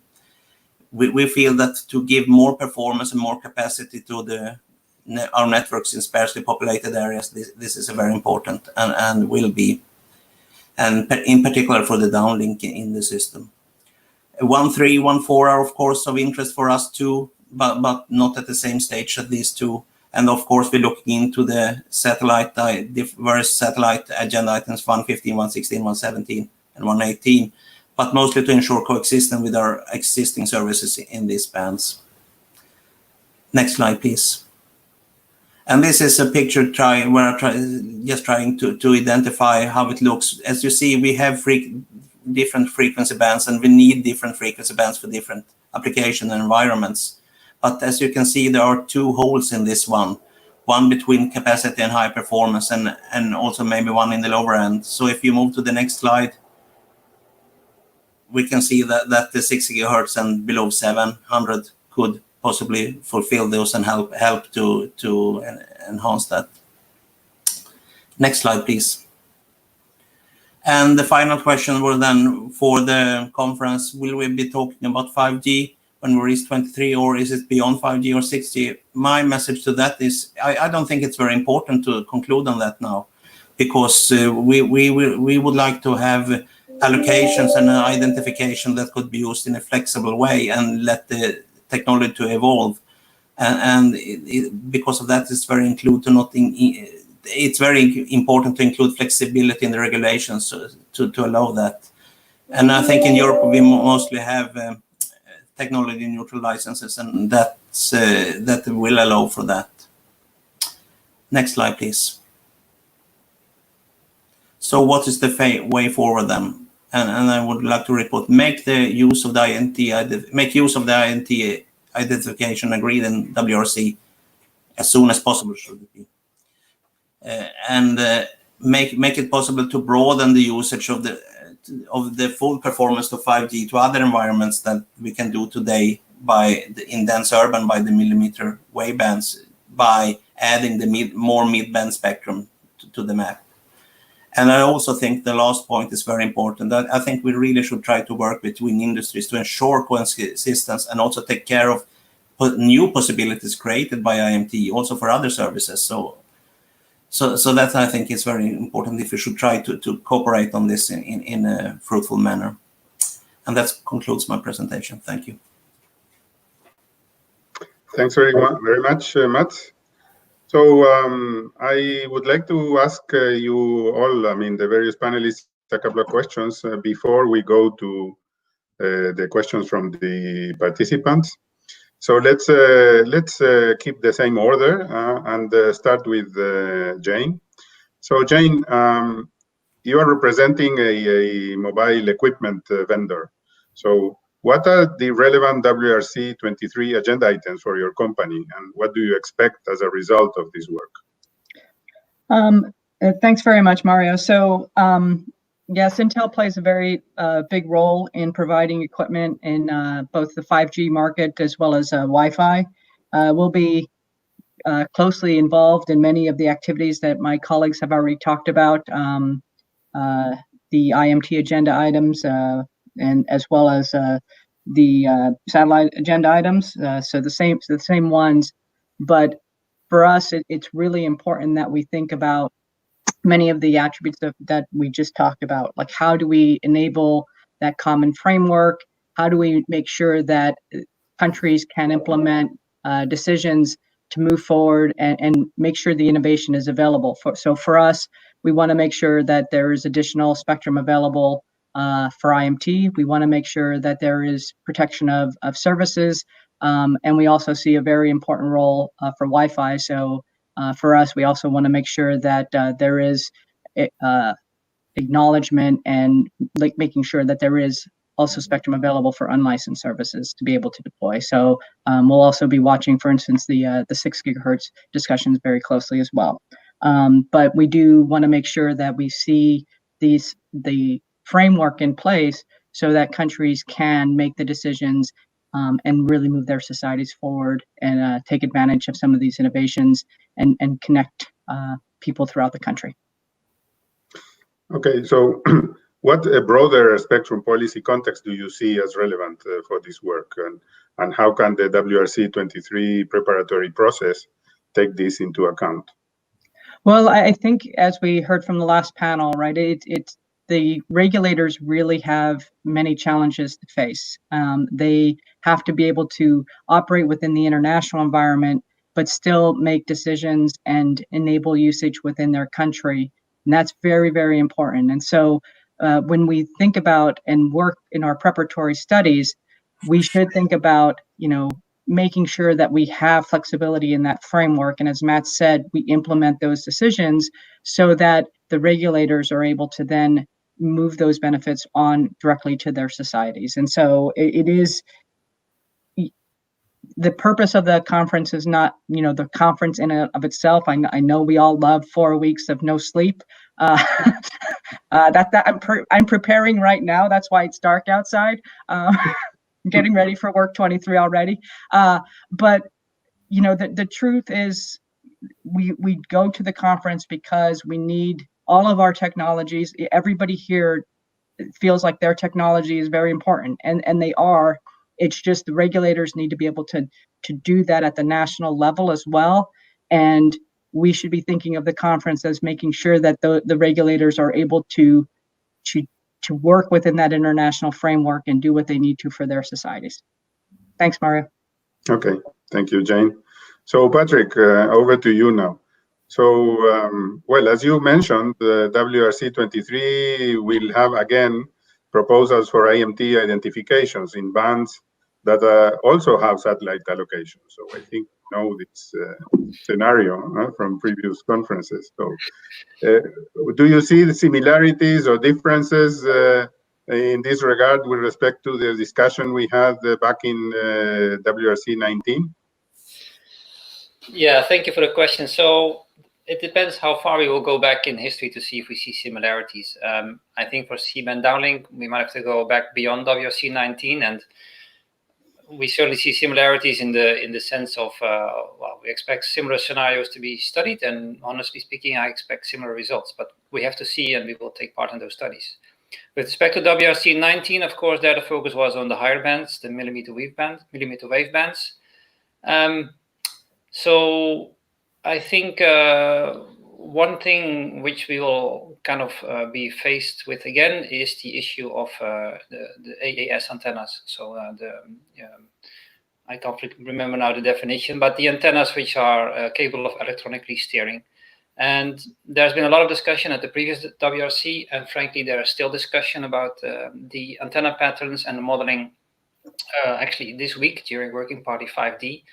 And from our perspective, it's very important to understand, well, first of all, to understand the modeling of these antennas in the bands under agenda item 1.2, for example, to see really if there's no unexpected or adverse side lobes that might beam into space.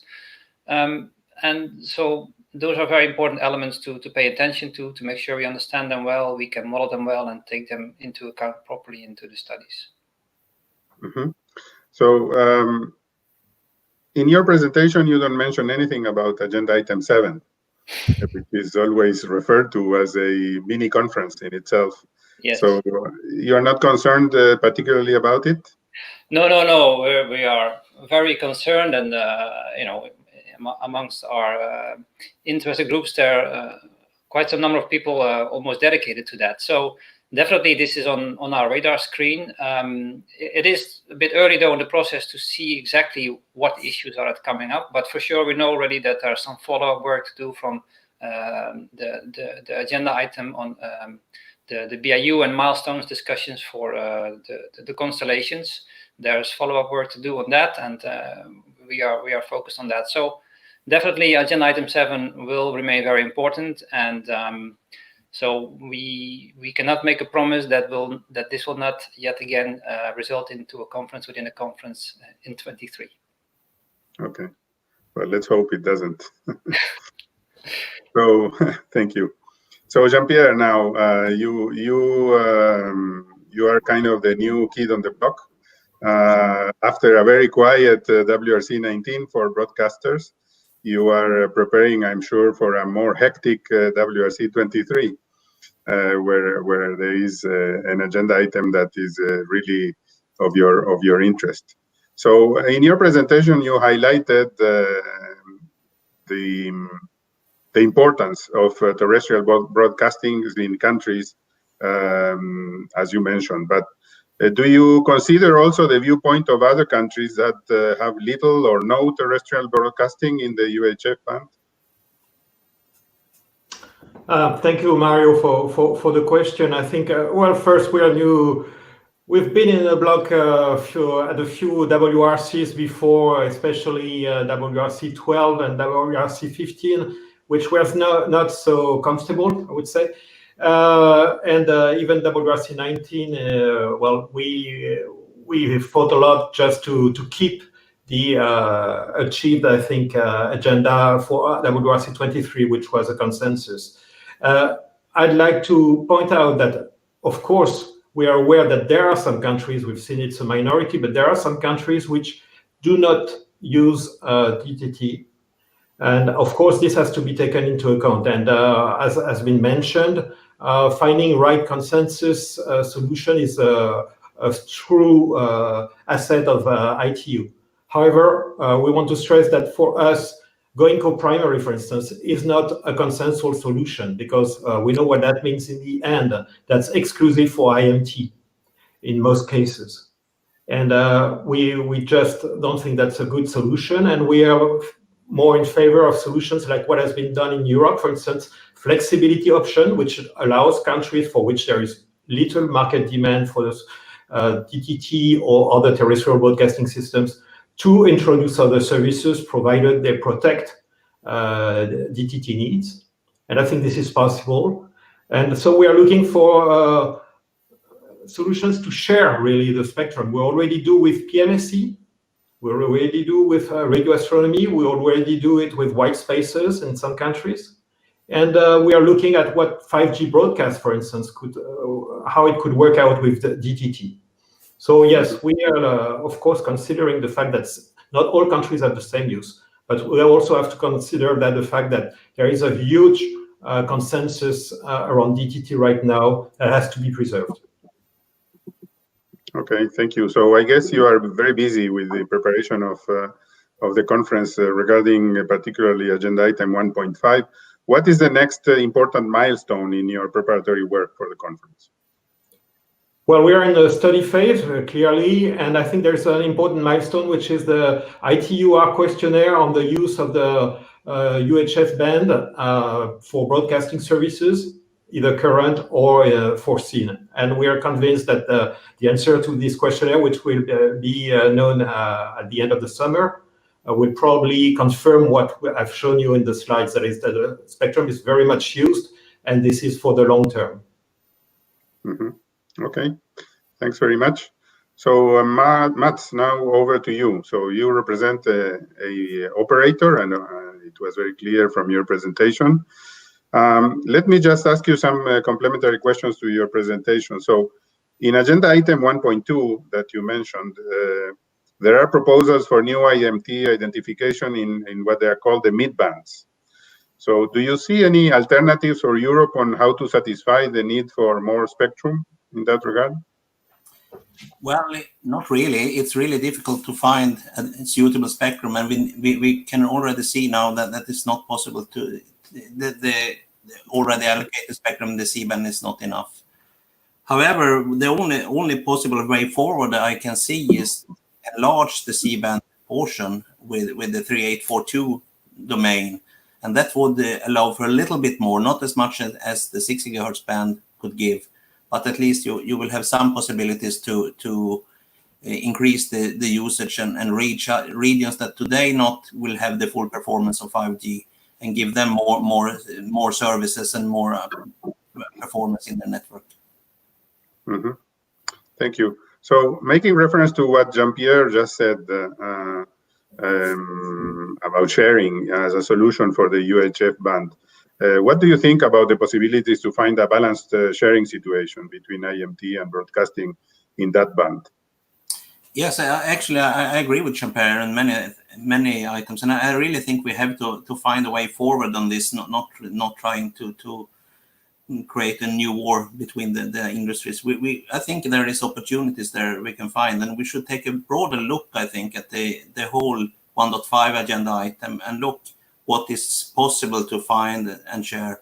And as I mentioned also briefly, what we in the first phase looking for is more downlink spectrum. That's where we really have the shortage, and that's maybe would be easier to share with the broadcasting industry in a first phase. And then in the second phase, we could look for uplinks and more uplinks if the broadcasting need decrease. And it's a bit contradictory, because of course this spectrum would be very, very valuable uplink spectrum to complement the higher bands. But the urgent need that we see is for downlink, and we also see that there is a difficult situation in Europe to find that spectrum with quite long licenses for broadcasting operators today. So I think we should have a broader look in this. We haven't settled internally yet what would be the way. Of course, the band N71 band plan for 600 would be the easiest way out, but I think we also should investigate other possible ways to make use of the band in a more recent time frame. Thank you. Thank you. So before going to the questions from the audience, I wanted to ask you all a general question. If Dan could put up the results of the poll that we saw earlier. Thank you. So you can see there that apparently the protagonistic agenda items for this conference considered by the participants are the UHF band that we've been discussing and the 6 GHz band. So apparently the broadcasting and the unlicensed are going to be at the top of the attention, and for once IMT may not be the main topic for discussion. This was also the result of the MENA conference back in February. A very similar result, as you can see there. Although there was more for the 3.3 to 3.8 gigahertz than for the 6 gigahertz in that particular region. So what reflection do you have in this poll, in the results of this poll? I mean, would this change a bit the profile of the conference, or we'll have just more actors or more topics, contagious topics in addition to IMT identification? So who would like to go first?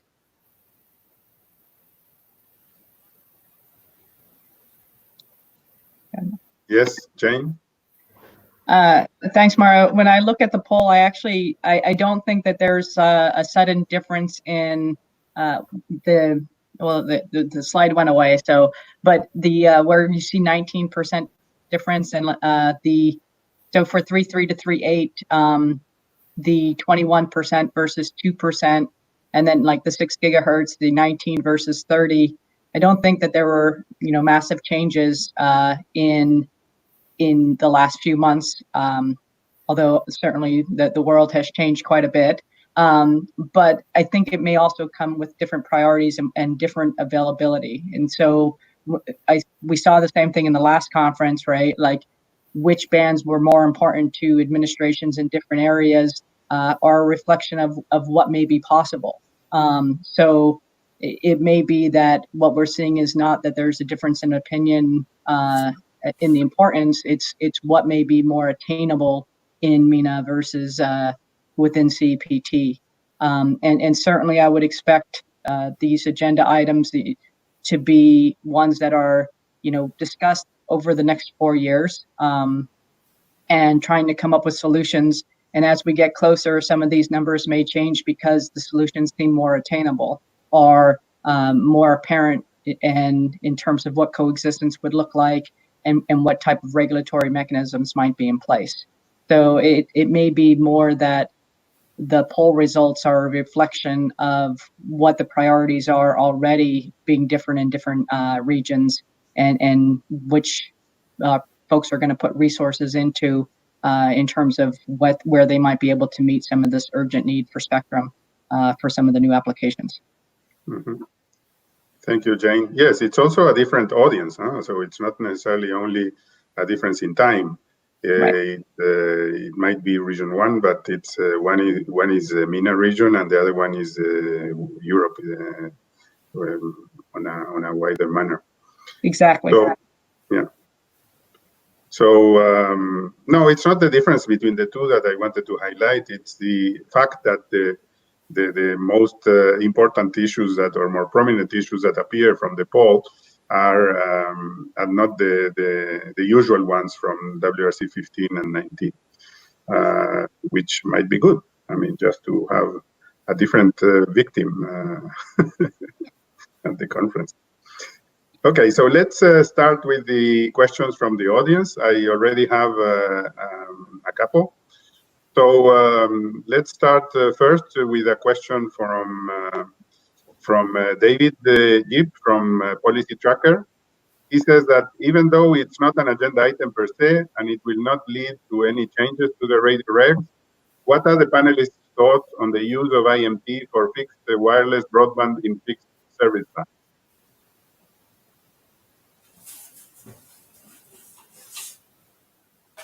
Yes, Patrick? Yes, thank you, Mario. Well, yeah, what can we say about that agenda item? I think this agenda item, of course, was agreed to put on the agenda for WRC-23. It's not a secret that from our perspective, well, we were not in favor of having such an agenda item. We think that such issues would be best dealt with at the national level. If you want to do a change of technology in your fixed service use, it's probably best to be dealt with at such a level rather than at the ITU level. So from that perspective, yeah, we will follow it carefully. Again, here the question comes in on the IMT, specifically the antennas. How well do they perform? How well can they be modeled? And there are a number of things to carefully study before any change or even any results of studies could be presented to the director of the BR or to you. Mm-hmm. Thank you. Mats? Yes, regarding fixed wireless access, I think that's a very important component for the future. We we are modernizing our network, and in particular our copper network currently, and that will be gone in a few years, and we need technologies to replace the fixed services, the old networks. And here fixed wireless access come into play in a very good position, and we think it could be used in a good manner. However, regarding 901, I don't really see that we need to wait for that. This is a fixed service, and choosing IMT as a technology is just a choice of technology. So from a regulatory point of view, I think we can use fixed applications with different technologies already now. Thank you. Mm-hmm. Yeah, thank you. Okay, so next question is from Martin Rotter. He says that there is significant interest from non-MNOs, that means the verticals, in acquiring licensed spectrum to support services and applications that address their specific needs. So how will these desires of this diverse group of spectrum licensees be accommodated within WRC-23 and the regional groups are preparing for it? So this is the use of spectrum by the verticals, not by the operators. Mats? Well, I can try to respond to this as well. As I mentioned, I think we see 5G as a multi-purpose network, can do many different things. And my problem with that, with starting to diverge in the spectrum in smaller pieces, is that you will lose the possibilities 5G give, and it will make it much more difficult to achieve the performance you can get out of 5G. I hope really that MNOs and the verticals industry could cooperate together to find a solution where it could use the public network for this vertical need in the spectrum. But as we know, we have already seen administration setting aside spectrum for verticals. And of course, you can do that in some places, but if you start to do that too much, it will destroy the performance and the possibilities of 5G, unfortunately. Yeah. Well, the countries that are doing this, and Europe is a pioneer in this, they are assigning some very, very small portions of spectrum and on a regional basis. So it's not a very wide assignment that is in let's say a test or a first trial. So I guess that we'll have to see how this works out in order to set a policy for the future that will be wider. Patrick, I have a question from you, from Erika Tejedor from Ericsson. So when talking about 3GPP and the radio regs, do you envision that 3GPP specify standards for eSIM, or what kind of mobility is 3GPP expected to define for satellites? Okay, thank you, Mario, and thank you very much for the question. So, yeah, the issue of 3GPP, I think we have to distinguish clearly with, of course, the radio regulation side, where we specify the regulatory framework of services and how they can coexist, and the 3GPP side, which is clearly about developing standards. Now, the satellite industry is following that in detail, and we're going to be very interested to see how we can leverage those standards. But I think since we are on a WRC panel here, I think such a topic probably deserves its own panel, and might be better to discuss that there in further detail. Mm-hmm. Okay, thank you. So an additional question from Simon Pike. So is identification of spectrum for IMT still as important as it was for the first band of IMT 2000 back at that time? So if it is important for IMT, should it be extended to other applications? So I would interpret this the following way. At the beginning, it was obviously very important to identify bands for IMT in order to roll out the service. Now, after so many years, we are still having this topic in every conference, and it's always a very controversial topic vis-a-vis the other players in the industry. So it's still that important to identify more spectrum as we did back then? So I guess Jane and Mats will have something to say about that. Well, thank you, Maury. I can try. I think to some extent, Simon is right that there might be not as important as it was from the beginning. From the beginning, it was really important to get the harmonization from the industry to go in the same direction and choose the same bands and so on. And that could, of course, be accomplished outside ITU. Personally, I would not. It would be sad to see that going that way. But that could, of course, be a way that you have a mobile allocation and you could do the harmonization outside the ITU. Personally, I think it would be good if we could find a way forward that we really could keep the harmonization on a global level within the ITU. But there have been discussions also to find easier ways and not have to wait for a conference to do this harmonization, that you just could agree on between the industries which band to harmonize and so on. But as I said, personally, I still think it would be good if we could find a fruitful way forward in ITU to make the allocations and identifications. Mm-hmm. Yes, Jane? Yes, thanks, Mario. I'll just add a little bit to what Mats was saying. When Patrick gave his presentation at the beginning, he was talking about flexibility for new applications within the existing service allocations. And if you look, most of the IMT identifications are happening like that within the existing mobile service allocation. So putting aside 1.3, those are within existing mobile service allocations. And so it's the same premise, right? Like there is technology uses, very heavy technology uses that are happening. And for the most part, they are existing within it. I think where you start getting into some of the discussions is not just what Mats was saying about the length of time that it takes, but also whether or not it's a fair situation, right? Like sometimes it seems like, you know, the IMT agenda items, which, as you said, are very controversial and contentious in a lot of the studies, end up with, you know, what appears to be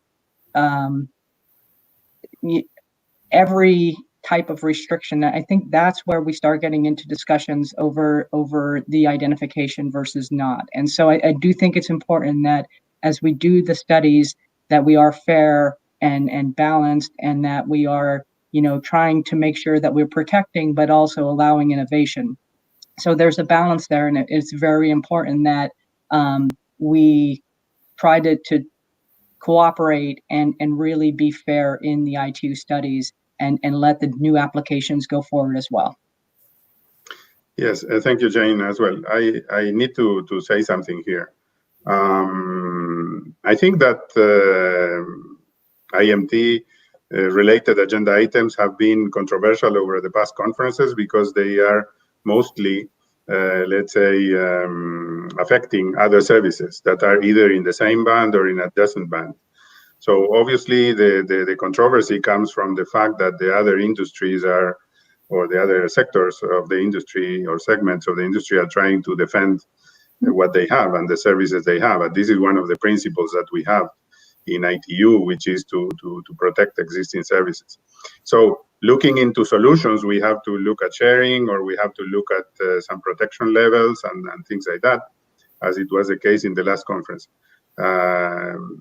The level of let's say, controversy in a conference comes from some kind of exasperation sometimes of the other services.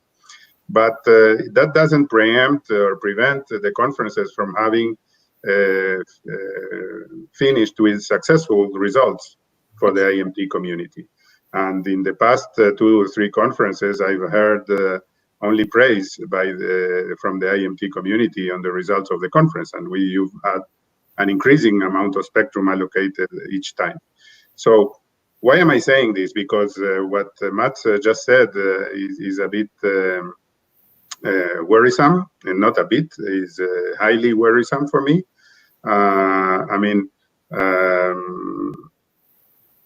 harmonizing spectrum globally is not only the aim of the ITU and the ITUR and the WRCs, but it is also the bread and butter of your industry. I mean, you've been able to have a successful deployment around the world and global use of the services because everybody has a mobile terminal that is compatible wherever he or she goes, and the same, let's say, bands are used everywhere, and then the equipment is cheap enough because it's produced for the whole world and not for a niche market, and the services are cheap enough because they are all the same. I mean, the equipment is produced for every market and not for just niche markets.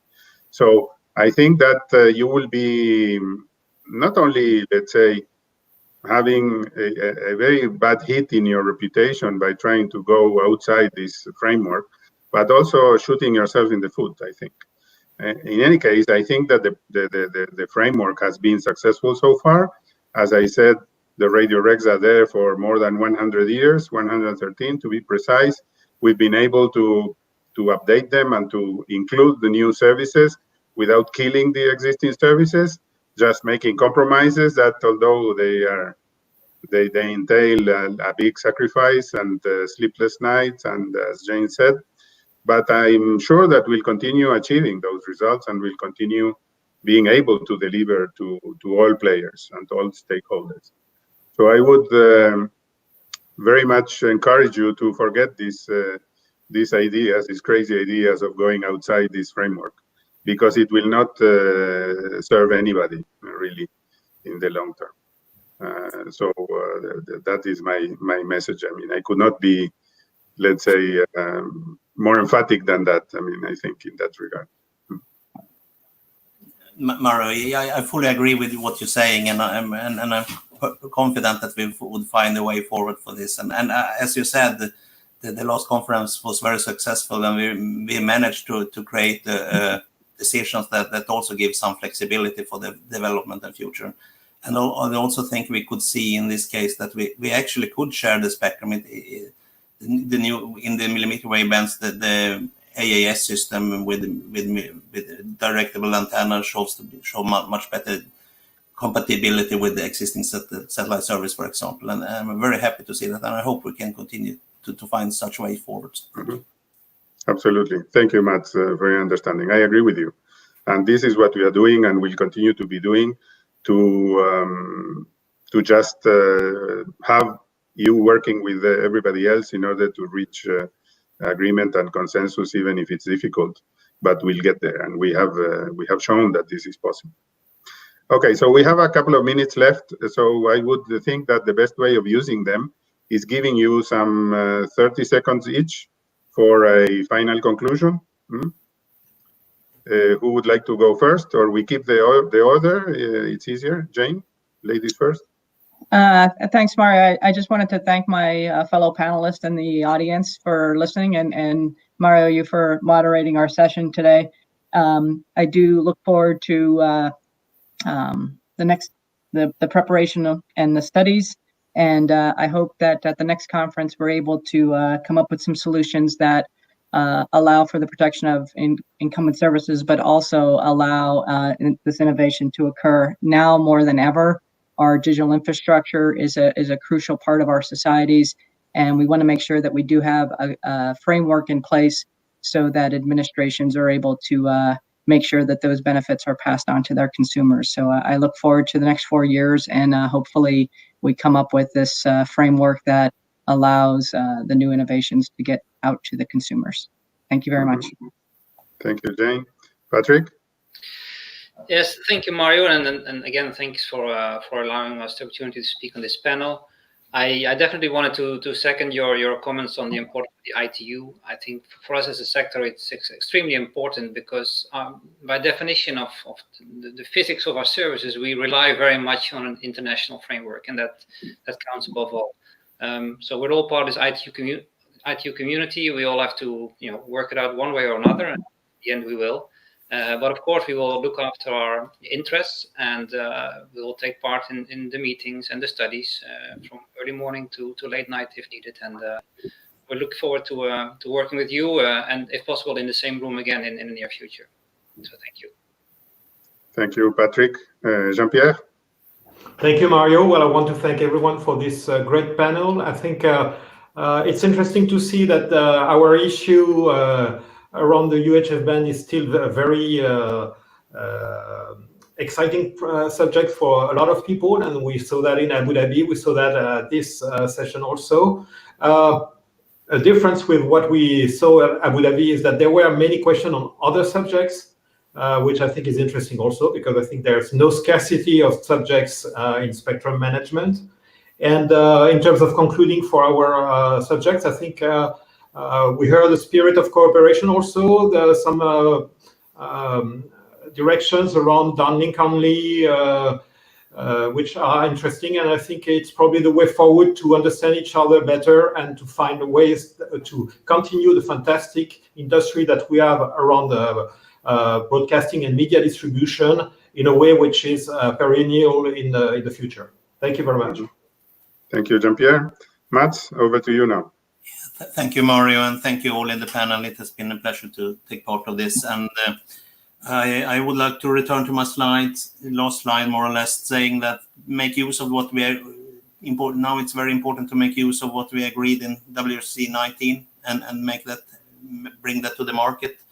And that we also look into the possibilities to bring full performance 5G to more areas than we can do today.